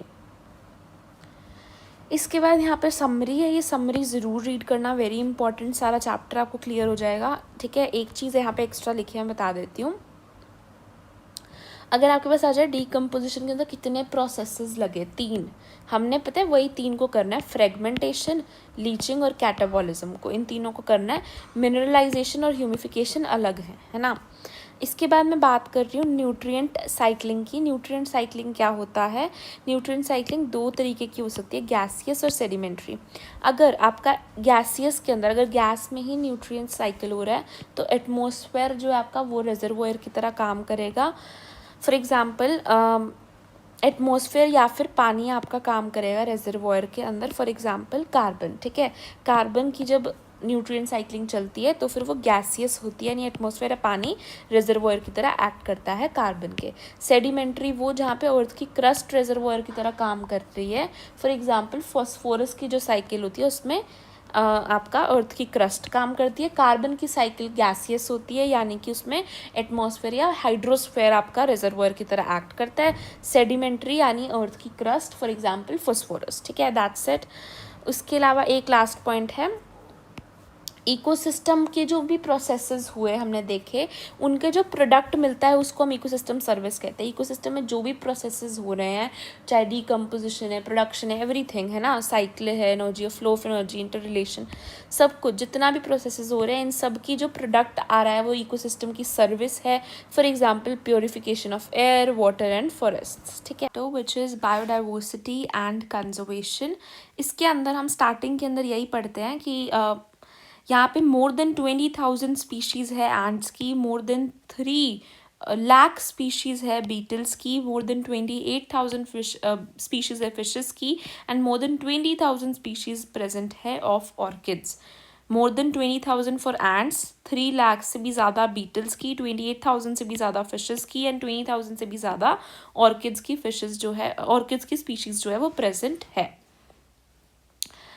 Earth, the first thing that would amaze and baffle him would most probably be the enormous diversity of the life. And then यही सब कुछ दिए रखा है। एडवर्ड विल्सन जो हैं वो सोशियो बायोलॉजिस्ट थे जिन्होंने पॉपुलराइज करा था इस टर्म बायोडाइवर्सिटी को, यानी बायोडाइवर्सिटी जो टर्म है इसको पॉपुलराइज किया था एडवर्ड विल्सन जो कि एक सोशियो बायोलॉजिस्ट थे, राइट यहाँ पे यही लिख रखा है। देन बात करते हैं जेनेटिक डाइवर्सिटी क्या होता है। जब एक सिंगल स्पीशीज कितनी डाइवर्स है उसके जेनेटिक लेवल पे, तब हम कहते हैं उसी को जेनेटिक डाइवर्सिटी कहते हैं। एक सिंगल स्पीशीज़ की भी कितनी ज़्यादा आगे डाइवर्सिटी हमें देखने को मिलती है जेनेटिक लेवल पे। जैसे फॉर एग्जांपल रोवोल्फिया वोमिटोरिया की बात करें तो एक मेडिसिनल प्लांट है जो कि हिमालयन रेंजेस में मिलता है। इसके अंदर कंसनट्रेशन ऑफ रेजरपाइन जो है ना हर के अंदर डिफरेंट होती है। रेजरपाइन एक एक्टिव केमिकल है जिसकी कंसनट्रेशन जो है वो डिफरेंट होती है। और इंडिया के अंदर बात करूँ, सिर्फ इंडिया में राइस के हमें 50,000 स्ट्रेन्स मिलते हैं, उससे भी ज़्यादा स्ट्रेन्स मिलते हैं। और मैंगो की भी हमारे पास 1000 वेराइटीज़ हैं मैंगो की भी। सिर्फ मैंगो जो कि मैंजिफेरा इंडिका है उसकी ही 1000 वेराइटीज़ है, और राइस के स्ट्रेन्स हमारे पास 50,000 से भी ज़्यादा हैं। देन स्पीशीज़ डाइवर्सिटी होती है कि किस एज, जैसे कहीं पे कितनी ज़्यादा टाइप की स्पीशीज़ हमें मिलती हैं। तो एम्फीबियन स्पीशीज़ की अगर मैं बात कर रही हूँ, यानी कि तो वो मेरे पास होती हैं वेस्टर्न घाट्स में मुझे ज़्यादा मिलती हैं as compared to Eastern Ghats. तो एम्फीबियन स्पीशीज़ जो है वो वेस्टर्न घाट्स में मुझे ज़्यादा मिलती हैं as compared to Eastern Ghats. Then ecological diversity की मैं बात करूँ तो पूरा यानी इकोलॉजिकल डाइवर्सिटी ज़्यादा कहाँ पे मिलेगी, हमें इंडिया में मिलेगी एज़ कम्पेयर टू नॉर्वे जो कि एक स्कैंडिनेवियन कंट्री होती है। देन बात करते हैं यहाँ पर क्या लिख रखा है इकोलॉजिकल डाइवर्सिटी के अंदर, with its desert, rainforest, mangroves, coral reefs, wetlands, estuaries and alpine meadows has a greater ecosystem diversity than a Scandinavian country like a Norway। यानी हमारे पास कितनी तरीके के इकोलॉजिकल डिफरेंसेस हैं, राइट। कहीं पर डेजर्ट है, कहीं पर रेन फॉरेस्ट है, इतने सारे डिफरेंट हैं। दैट्स वाई हम जो है इकोलॉजिकली ज़्यादा डाइवर्स हैं। It has taken millions of years of evolution to accumulate this rich diversity in nature, but we could lose all this wealth in less than 2 centuries। यानी सिर्फ 200 सालों से भी कम में हम सारी वेल्थ लूज कर सकते हैं if the present rate of species का लॉस अगर कंटिन्यू रहता है तो। देन बात करते हैं कितनी स्पीशीज़ अर्थ के ऊपर हैं, कितनी इंडिया के अंदर हैं। तो बात करें IUCN 2004 के अंदर प्लांट एनिमल स्पीशीज़ को डिस्कवर किया था which was 1.5 more than 1.5 million है इनके अकॉर्डिंग। प्लांट एनिमल की जो स्पीशीज़ हैं वो 1.5 मिलियन से भी ज़्यादा हमने डिस्कवर कर रखी हैं, जो हमने डिस्क्राइब कर रखी है। IUCN कौन है? International union for conservation of nature and natural resources 2004 के अंदर ये बने थे। एंड इन्होंने 1.5 मिलियन से भी ज़्यादा प्लांट एनिमल की स्पीशीज़ को डिस्कवर कर रखा है। इनवर्टिब्रे जो बेसिकली इन्वेंट्रीज स्पीशीज़ की कितनी इन्वेंट्रीज है टेम्परेट रीजन के अंदर ज़्यादा कंप्लीट है एज़ कम्पेयर टू ट्रॉपिकल। यानी टेम्परेट में हमने जितनी थी उतनी उसमें से काफ़ी ज़्यादा हम ढूंढ चुके हैं, पर ट्रॉपिकल में भी बहुत कुछ रहता है। एक्सट्रीम एस्टिमेट्स जो थे, कुछ एक्सट्रीम एस्टिमेट्स लगाए गए थे कि total diversity total species basically 20 से 50 मिलियन है, पर जो कंजर्वेटिव और साइंटिफिक एक एस्टिमेट था वो रॉबर्ट मे ने लगाया था। उन्होंने बोला था कि जो ग्लोबल स्पीशीज़ हैं वो हमारे पास 7 मिलियन के अराउंड होंगी, राइट। तो एक्सट्रीम क्या थी 20 से 50 वाली, पर रॉबर्ट मे ने सही लगाया था जो कि थोड़ा साइंटिफिक लगता है हमें 7 मिलियन, राइट। देन बात करें डाइवर्सिटी प्लांट के, जो टोटल डाइवर्सिटी है उसमें से प्लांट्स की 22% और एनिमल्स की 70% और मोर देन 70% है एनिमल्स की, और उसमें से भी 70% तो इंसेक्ट्स की है उन 70% में से, राइट। तो प्रोकैरियोट्स का हम एस्टिमेट इसके अंदर नहीं लगाते क्योंकि प्रोकैरियोट्स बहुत सारे होते हैं, उनकी बहुत ज़्यादा डाइवर्सिटी है। इंडिया की बात करें तो इंडिया जो है one of the 12 mega diverse countries के अंदर आता है। हमारे पास 2.4% लैंड है दुनिया की, बट 8.1% बायोडाइवर्सिटी हमारे पास है। दैट मीन्स हम बहुत ज़्यादा मेगा डाइवर्स कंट्री में आते हैं। तो 45,000 स्पीशीज़ की स्पीशीज़ प्लांट्स के डिस्कवर हो चुके हैं, 90,000 स्पीशीज़ एनिमल्स के डिस्कवर हो चुके हैं फ्रॉम द इंडिया। सिर्फ इंडिया में से 45,000 प्लांट के और 90,000 एनिमल्स के डिस्कवर हो चुके हैं। रॉबर्ट मे के अकॉर्डिंग, अगर रॉबर्ट मे के एस्टिमेट को हम टोटल मान लें तो हमने 22% ही डिस्कवर किए हैं। यानी कि अभी भी इंडिया में से 1 लाख से ज़्यादा प्लांट स्पीशीज़ और डिस्कवर होनी रहती हैं, 3 लाख से ज़्यादा एनिमल अभी डिस्कवर होने रहते हैं। तो यहाँ पे क्या लिखा गया है, more than 70% of all the species जो है उसे रिकॉर्ड किया है, while plants including algae fungi bryophyte gymnosperm angiosperms उनमें सिर्फ 22% ही आ रहा है। Out of every 10 animals 7 insects होते हैं, right. The number of fungi species in the world is more than the combined total of the species of fishes, amphibians, reptiles और mammals। कि जो fungi species है, नंबर कितने total species की बात हो रही है, नंबर की नहीं, राइट। तो उनकी जो स्पीशीज़ है वो वर्ल्ड के अंदर वो ज़्यादा है अगर मैं मिला दूँ स्पीशीज़ फिशेज, एम्फीबियंस, रेप्टाइल्स और मैमल्स की। तो अगर यहाँ पे बात करें इन्वर्टिब्रेट्स के अंदर देखो तो इंसेक्ट्स जो हैं कितना 70% ले रही हैं, अदर एनिमल ग्रुप्स, और मोलस्क्स और क्रस्टेशियंस कुछ इतने ले रहे हैं, राइट।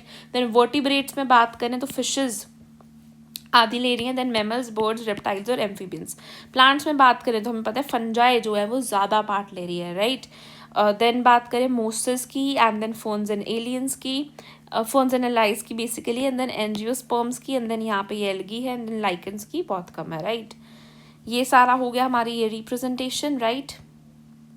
देन आगे बढ़ते हैं, क्या लिखा हुआ है, conventional taxonomic methods are not suitable for identifying, यानी जो कन्वेंशनल टेक्सोनॉमिक मेथड्स हैं वो नहीं है suitable for identifying the microbial species, and many species are simply not culturable under laboratory condition. अगर हम biochemical, if we accept biochemical और molecular criteria of delineating the species of this group, then the diversity अकेली ही millions के अंदर run करेगी। यानी अगर हम इनको भी इंक्लूड कर लें, बैक्टीरिया वगैरह को यानी प्रोकैरियोट्स को, तो इनकी अकेली डाइवर्सिटी ही मिलियंस के अंदर अकेली ही हो जाएगी, राइट। देन बात करी है डाइवर्सिटी जो है काफ़ी अनइवन है, तो यहाँ पर हम देखें तो ट्रॉपिकल, इक्वेटर के ऊपर ट्रॉपिकल होता है, देन सब ट्रॉपिकल होता है, देन टेम्परेट, और उसके ऊपर आर्कटिक रीजन होता है। जैसे जैसे हम ऊपर बढ़ रहे हैं तो डाइवर्सिटी हमारी कम होती जाती है। देन बात करें जो 23.5 डिग्री टू 23.5 डिग्री साउथ वाला रीजन है, यानी जो ये वाला रीजन होता है ट्रॉपिकल सब ट्रॉपिकल वाला, उसमें बहुत ज़्यादा diversity as compare to temperate या पोलर रीजन के अंदर। देन हमने बात करी है यहाँ पर कि ट्रेन मैन पावर यानी taxonomist and the time required to complete the job, the situation appeared more hopeless when we realise that a large fraction of these species face the threat of being extinct even before we discover them. यानी हम अगर सोचते हैं कि हम इन सबको discover करना चाहते हैं तो ये बहुत मुश्किल काम लगता है, इसमें बहुत ज़्यादा मैन पावर लगेगी। बट ये हमारा जो डर है कि हम उससे पहले उनको डिस्कवर करें, उससे पहले वो एक्सटिंक्ट ही हो जाएंगी, ये बहुत बड़ा डर है और ये ऐसा सच में हो भी रहा है। तो यहाँ पे लाइन लिखी है जो कि मैंने अपने डिस्क्रिप्शन में भी लिख रखी है यूट्यूब के, nature's biological library is burning even before we catalogue the titles of all the books stock there, right. कितनी ब्यूटीफुल लाइन लिख रखी है। देन हमने यहाँ पे यही बात करी कि इस तरीके से बात कर रखी है। देन यहाँ पे थोड़ा डेटा ही ज़्यादा है, कोलंबिया के अंदर बात करें जो कि नियर इक्वेटर प्रेजेंट है, तो वहाँ पे 1400 बर्ड की स्पीशीज़ मिलती हैं। न्यूयॉर्क की बात करें जो कि 41 डिग्री नॉर्थ पे, वहाँ पे कम होगी, देखो यहाँ पे 1400, यहाँ पे 105 रहेगी। देन ग्रीनलैंड जो कि और ऊपर चले गए, वो 56 ही रहेगी वहाँ पे। इंडिया में बात करें जो कि ट्रॉपिकल के अंदर है, तो वहाँ पे 1200 स्पीशीज़ हैं, इससे कम है क्योंकि ये तो बिल्कुल इक्वेटर के पास है ना, और इसमें इंडिया में 1200 है, राइट। तो इक्वेटर जो है वो ज़्यादा बेसिकली मोर स्पीशीज है, 10 times more species of vascular plants equator में as compare to mid west of US. Mid west of US क्योंकि टेम्परेट है और ये ट्रॉपिकल रीजन है। देन अमेजोनियन रेन फॉरेस्ट की बात है जो कि ट्रॉपिकल है और साउथ अमेरिका में प्रेजेंट है, तो वहाँ पर 40,000 स्पीशीज़ प्लांट्स की हैं, 3,000 स्पीशीज़ फिशेस की हैं और 1300 स्पीशीज़ वहाँ पे बर्ड्स की हैं, 427 मैमल्स की हैं, 427 ही एम्फीबियंस की हैं, 378 रेप्टाइल्स की हैं, 1,25,000 इन्वर्टिब्रेट्स की हैं, 2 मिलियन तो इंसेक्ट्स की हैं जो कि येट टू डिस्कवर्ड है। 2 मिलियन इंसेक्ट्स की वहाँ पर येट टू डिस्कवर है, ये सब हो चुकी हैं, है ना। ये सब हो चुकी है। एंड देन यहाँ पर ये जो 2 मिलियन इंसेक्ट की है वो भी येट टू बी डिस्कवर्ड है। देन बात करी गई है reason for high biodiversity. Tropical region में इतनी हाई बायोडाइवर्सिटी है, इसका रीज़न क्या है? पहला तो स्पेसिएशन, यानी उनको टाइम जो है वो ज़्यादा लगा है। ट्रॉपिकल रीजन जो है वो अनडिस्टर्ब्ड रहा है फॉर मिलियंस ऑफ ईयर्स, तो उनको ज़्यादा टाइम मिल गया इवॉल्व करने के लिए। On the other hand temperate region के अंदर ग्लेशिएशंस होते थे, इस वजह से सारी वहाँ पे ख़त्म हो जाती थी और वहाँ पर बेसिकली वो डिस्टर्ब एरिया था, राइट। तो टाइम उसको ज़्यादा मिला है ट्रॉपिकल रीजन को, इस वजह से। सेकेंड, एनवायरनमेंट, ट्रॉपिकल एनवायरनमेंट जो है लेस सीजनल सीजनल है, रिलेटिवली कांस्टेंट है और प्रिडिक्टेबल है, जिसकी वजह से निश स्पेशलाइजेशन जो है वो प्रमोट हो पाई है और स्पीशीज़ की डाइवर्सिटी वहाँ पे बढ़ी है। उसके बाद सोलर एनर्जी, क्योंकि ट्रॉपिकल में सोलर एनर्जी ज़्यादा है, प्रोडक्टिविटी ज़्यादा है, तो डाइवर्सिटी भी इनडायरेक्टली ज़्यादा ही होगी, राइट। देन यहाँ पे बात करी है हमने स्पीशीज एरिया रिलेशनशिप के बारे में। अलेक्जेंडर वोन हम्बल्ट, जो कि एक साउथ अमेरिका के जंगल को एक्सप्लोर कर रहे थे, जर्मन नेचुरलिस्ट हैं। कैसे नेचुरलिस्ट हैं? जर्मन नेचुरलिस्ट हैं। और इन्होंने क्या किया था, इन्होंने बोला कि स्पीशीज रिचनेस किसी एरिया के अंदर डायरेक्टली प्रोपोर्शनल है जितना हमने वहाँ का एरिया एक्सप्लोर किया। जितना हम एरिया एक्सप्लोर करते जाएंगे उतनी ज़्यादा स्पीशीज हमें बढ़ती रहेंगी, पर एक लिमिट तक। उसके बाद वही स्पीशीज जो है रिपीट होने लग जाएंगी, only up to a limit. जो स्पीशीज एरिया रिलेशनशिप है वो एक रेक्टेंगुलर हाइपरबोला की तरह आता है, और वहाँ पे जेड की जो वैल्यू है विच इज़ 0.1 to 0.2 जनरली होती है। एक कोई बहुत बड़ा एरिया तो उसमें 0.6 to 1.2 आती है, यानी उनका जो सेचुरेशन पॉइंट है वो थोड़ा लेट आएगा, क्योंकि बड़ा एरिया है तो डाइवर्स ज्यादा होगा, right. Frugivorous birds and mammals, tropical forest के अंदर उसके अंदर जेड जो है 1.15 आता है, यानी एक ऐसा टाइम पीरियड जहाँ पे जाकर आपका बेसिकली ये जेड जो है स्लोप है, यानी कि ज़्यादा जितना स्टीप होगा उतनी जल्दी सैचुरेशन पॉइंट आ रहा है ना, राइट। तो यहाँ पे जेड जो है 1.15 है, कितना लेट आ रहा है, यानी फ्रूजीवोरस बर्ड्स और मैमल्स जो हैं ट्रॉपिकल फॉरेस्ट में उनकी काफ़ी अच्छी बायोडाइवर्सिटी है, राइट। तो स्पीशीज एरिया रिलेशनशिप में अलेक्जेंडर वोन हम्बल्ट, जो कि जर्मन नेचुरलिस्ट है, जियोग्राफर है, रेक्टेंगुलर हाइपरबोला आता है, ये आपका आ जाता है log s is equal to log c z plus z into log a। यहाँ पे s स्पीशीज रिचनेस है, a एरिया है, z स्लोप है जिसे हम रिग्रेशन कोफिशिएंट भी कह रहे हैं, c यहाँ पे y इंटरसेप्ट है। इकोलॉजिस्ट जो है उन्होंने डिस्कवर करा है that the value of this z lies in 0.1 to 0.2 के बीच में रहती है, regardless of the taxonomic group और रीजन कौन सा है, ठीक है। देन यहाँ पे बात की जेड वैल्यूज जो है वो 0.6 से 1.2 भी हो सकती है अगर कोई बहुत बड़ा एरिया है। सबसे हाईएस्ट वैल्यू जो हमें देखने को, मतलब सबसे हाईएस्ट तो नहीं बट एक वेरी हाई वैल्यू जो हमें देखने को मिली है दैट इज 1.15 जेड की मिली है, जो कि हमें फ्रूजीवरस फ्रूट ईटिंग बर्ड्स और मैमल्स की मिली है in the region of tropical forests के अंदर, क्योंकि वहाँ पे स्पीशीज रिसर्च बहुत ज़्यादा है और रैपिडली बढ़ती है जैसे जैसे हम एरिया एक्सप्लोर कर रहे हैं, ठीक है। सो ये आपका यहाँ पर दिखा रखा है ग्राफ, राइट। ये log s का बनाया है, ये s का, यानी स्पीशीज कितनी बढ़ रही है। देखो जैसे जैसे एरिया ज़्यादा हो रहा है तो स्पीशीज बढ़ती जा रही है, बट एक पॉइंट सैचुरेशन पॉइंट आ जाता है, राइट।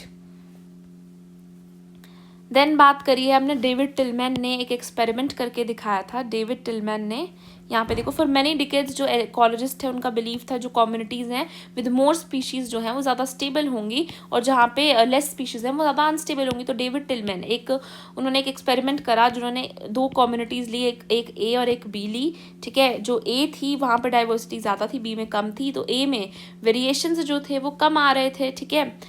यहाँ पे वेरिएशंस जो थे वो ज़्यादा आ रहे थे, यहाँ पे रेजिस्टेंस ज़्यादा हो गई थी और यहाँ पे रेजिस्टेंस कम होती जा रही थी। किसके अगेंस्ट रेजिस्टेंस? डिस्टर्बेंस, नेचुरल हो चाहे मैन मेड हो, राइट।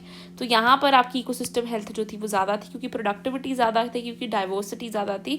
तो डेविड टिलमैन ने देखा कि जो ए है वही स्टेबल है और जो बी है वो अनस्टेबल हो जाती है। अ स्टेबल कम्युनिटी जो है उसको should not allow too much variation, उसमें नहीं होने चाहिए, वो स्टेबल होनी चाहिए। स्टेबल तभी होगी जब उसमें वेरिएशन कम होंगे, प्रोडक्टिविटी हाई होगी और डाइवर्सिटी हाई होगी। And it must also be resistance to the invasion by alien species.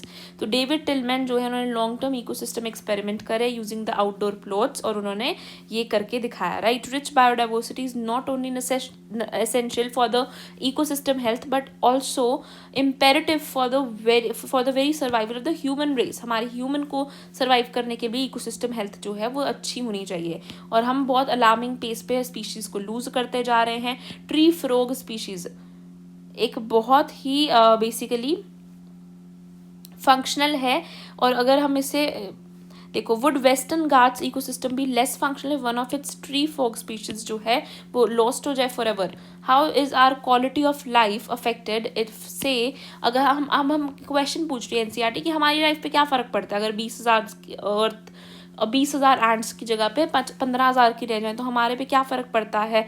तो इसी का ही आंसर करती है आगे की रिविट पोपर हाइपोथेसिस। रिविट पोपर हाइपोथेसिस जो है पॉल एलरिच ने दी थी, जो कि बहुत अच्छी है, मतलब इसमें बोर्ड में आंसर क्वेश्चन आ सकता है। रिविट पोपर हाइपोथेसिस पॉल एलरिच ने दी थी, स्टैनफोर्ड के इकोलॉजिस्ट थे, जो कि इन्होंने बोला कि जो उन्होंने एक एग्जांपल दिया एयरप्लेन का, कि एक एयरप्लेन है और फिर उन्होंने बोला एयरप्लेन के ऊपर कुछ रिविट्स लगे होते हैं और कुछ रिविट्स जो होते हैं उसके पंख यानी विंग्स पे लगे होते हैं। तो उन्होंने एयरप्लेन को कंपेयर करा पूरे इकोसिस्टम से और रिविट्स को कंपेयर करा स्पीशीज से, कि अगर हम कुछ रिविट्स निकाल देंगे कोई चेयर का या कुछ का तो थोड़ा थोड़ा हमें कोई ज़्यादा फर्क नहीं पड़ेगा, बट जब ऑलमोस्ट सब निकल जाएंगे स्पीशीज़ तो हमें फ़र्क पड़ने लगेगा। जो एयरप्लेन है वो स्टेबल नहीं रहेगा, अनस्टेबल हो जाएगा और हमें फ़र्क पड़ेगा। और अगर हम विंग्स के ऊपर जो रिविट्स हैं उनको हटा दें, जैसे कि उनको हमने क्या बोले की स्टोन स्पीशीज़, यानी कुछ बहुत इंपॉर्टेंट स्पीशीज़ जिनका बहुत ज़्यादा ही मेजर रोल होता है, जैसे कि फिग्स की यहाँ पे जो बात करी गई है, राइट। तो रिविट्स ऑन विंग्स जो हैं वो की स्टोन स्पीशीज़ है, हम ह्यूमंस को भी की स्टोन स्पीशीज़ ही मानेंगे, राइट। तो इन एन एयरप्लेन इकोसिस्टम ये सारा एक्सप्लेन कर रखा है। तो जो कीस्टोन स्पीशीज़ हैं उनको बेसिकली रिविट्स ऑन विंग्स बोला। अगर वहाँ के रिविट्स हम जल्दी ज़्यादा हट जाएंगे तो बिल्कुल उड़ना ही बंद हो जाएगा एयरप्लेन और नीचे क्रैश हो जाएगा, राइट। इनसे क्रैश नहीं होगा इन वाली स्पीशीज से, पर इनसे इनकी कमी से क्रैश भी हो जाएगा, राइट। देन बात करी गई है कॉलोनाइजेशन, यानी कि ट्रॉपिकल पैसिफिक आइलैंड की बात करें अगर हम, तो वहाँ पे ना कॉलोनाइजेशन की वजह से, ट्रॉपिकल पैसिफिक आइलैंड में कॉलोनाइजेशन की वजह से एक्सटिंक्शन हो गई है 2000 से भी ज़्यादा स्पीशीज़ की ऑफ नेटिव बर्ड्स की 2000 से भी ज़्यादा स्पीशीज़ की एक्सटिंक्शन हो गई है। IUCN की रेड लिस्ट बनी है 2004 के अंदर, जिसमें 784 एक्सटिंक्ट स्पीशीज़ देखी गई हैं, 338 वर्टिब्रेट्स एक्सटिंक्ट हो चुके हैं, 359 इनवर्टिब्रेट्स और 87 प्लांट्स। यहाँ पे ज़्यादातर नीट जो है सवाल पूछता है, 338 vertebrates, 359 invertebrates and then 87 plants जो हैं वो एक्सटिंक्ट हो चुके हैं इन द लास्ट 500 ईयर्स।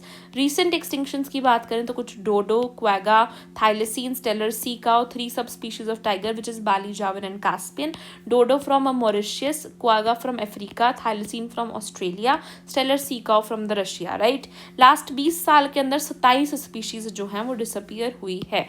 ये जो चीज़ लिखी है NCERT ने ये थोड़ी गलत सी लगती है, बट कोई बात नहीं, इसको याद रख लेना, ठीक है। लास्ट 20 ईयर्स के अंदर 27 स्पीशीज अपीयर हुई हैं। स्टार्टिंग में NCERT कहते हैं कि एक दिन में इतनी सारी हो जाती हैं, तो ठीक है, ये चीज़ हो गई।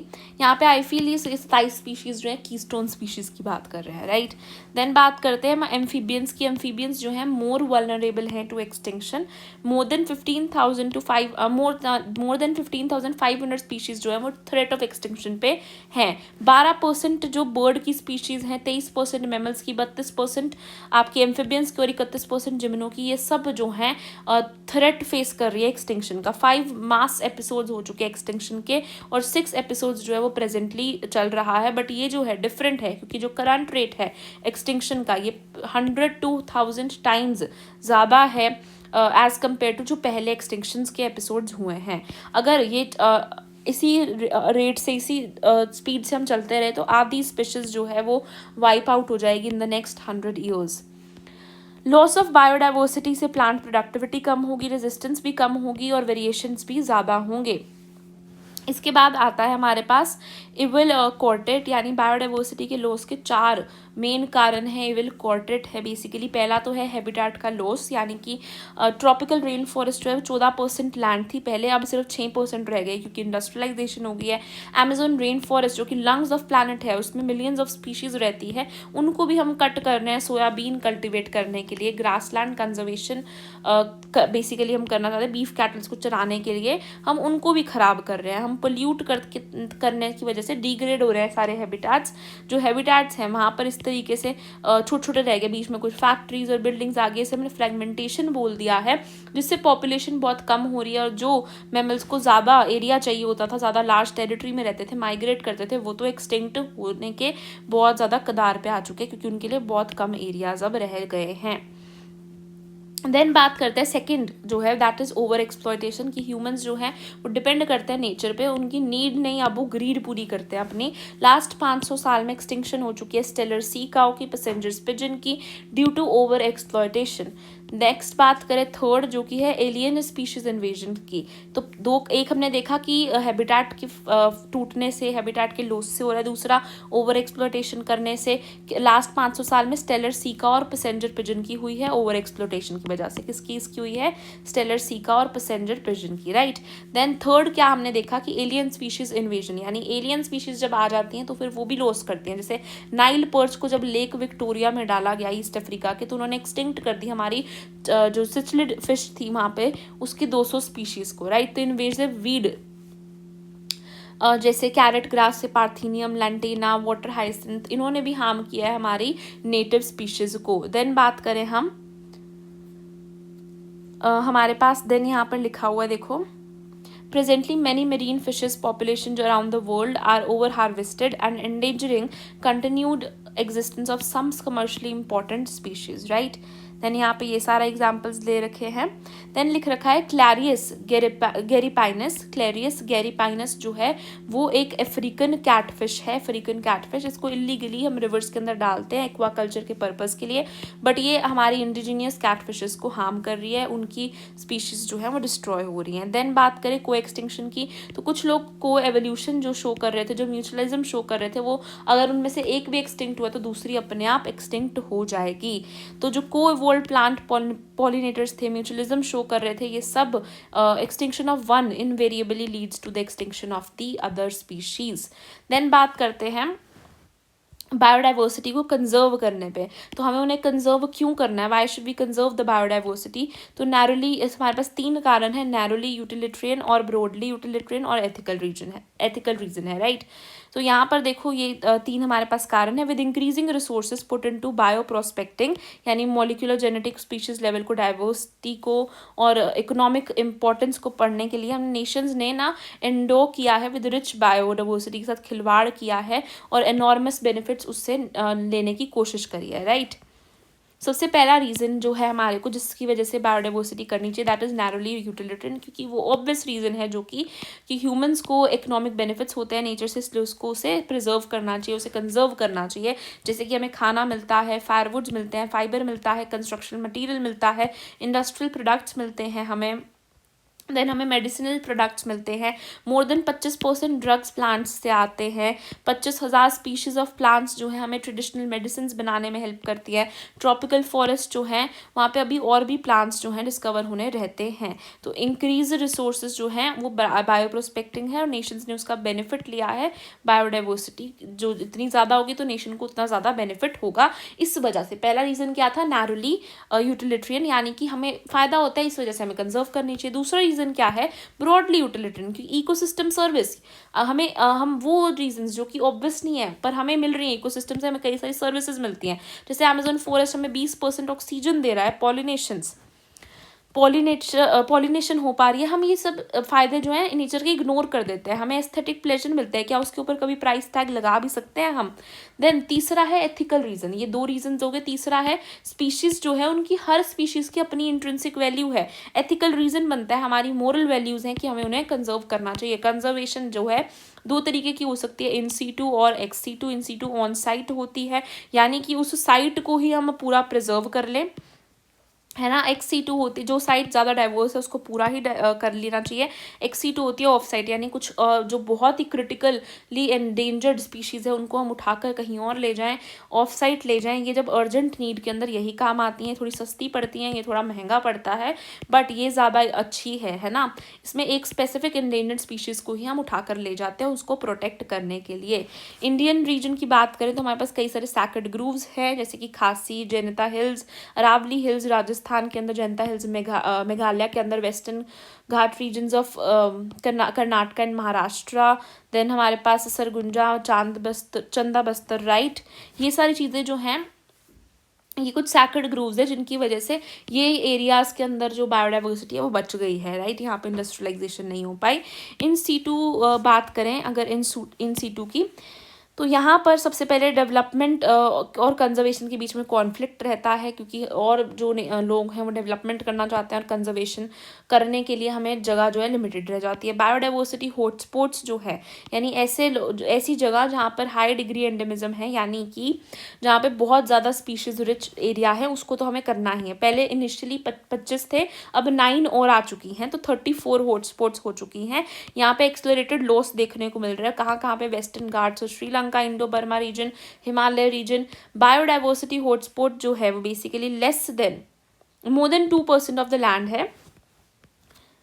है ना, more than 2% of the land है, जहाँ पे कंजर्वेशन करने से हमें बहुत ज़्यादा स्पीशीज़ जो है वो कंजर्व हो सकती है। यानी 30, अगर मैं यहाँ पे सिर्फ मोर देन 2% ऑफ द लैंड है, अगर मैं यहाँ पे कंजर्वेशन कर लूँ तो 30% का एक्सटिंक्शन जो है वो कम हो सकती है। इंडिया के अंदर 14 बायोस्फीयर रिजर्व्स है, 90 नेशनल पार्क्स हैं और 448 वाइल्ड लाइफ सेंचुरीज़ हैं। कितनी? 448 वाइल्ड लाइफ सेंचुरीज़ हैं, 90 नेशनल पार्क्स हैं और 14 बायोस्फीयर रिजर्व्स हैं इंडिया के अंदर, राइट।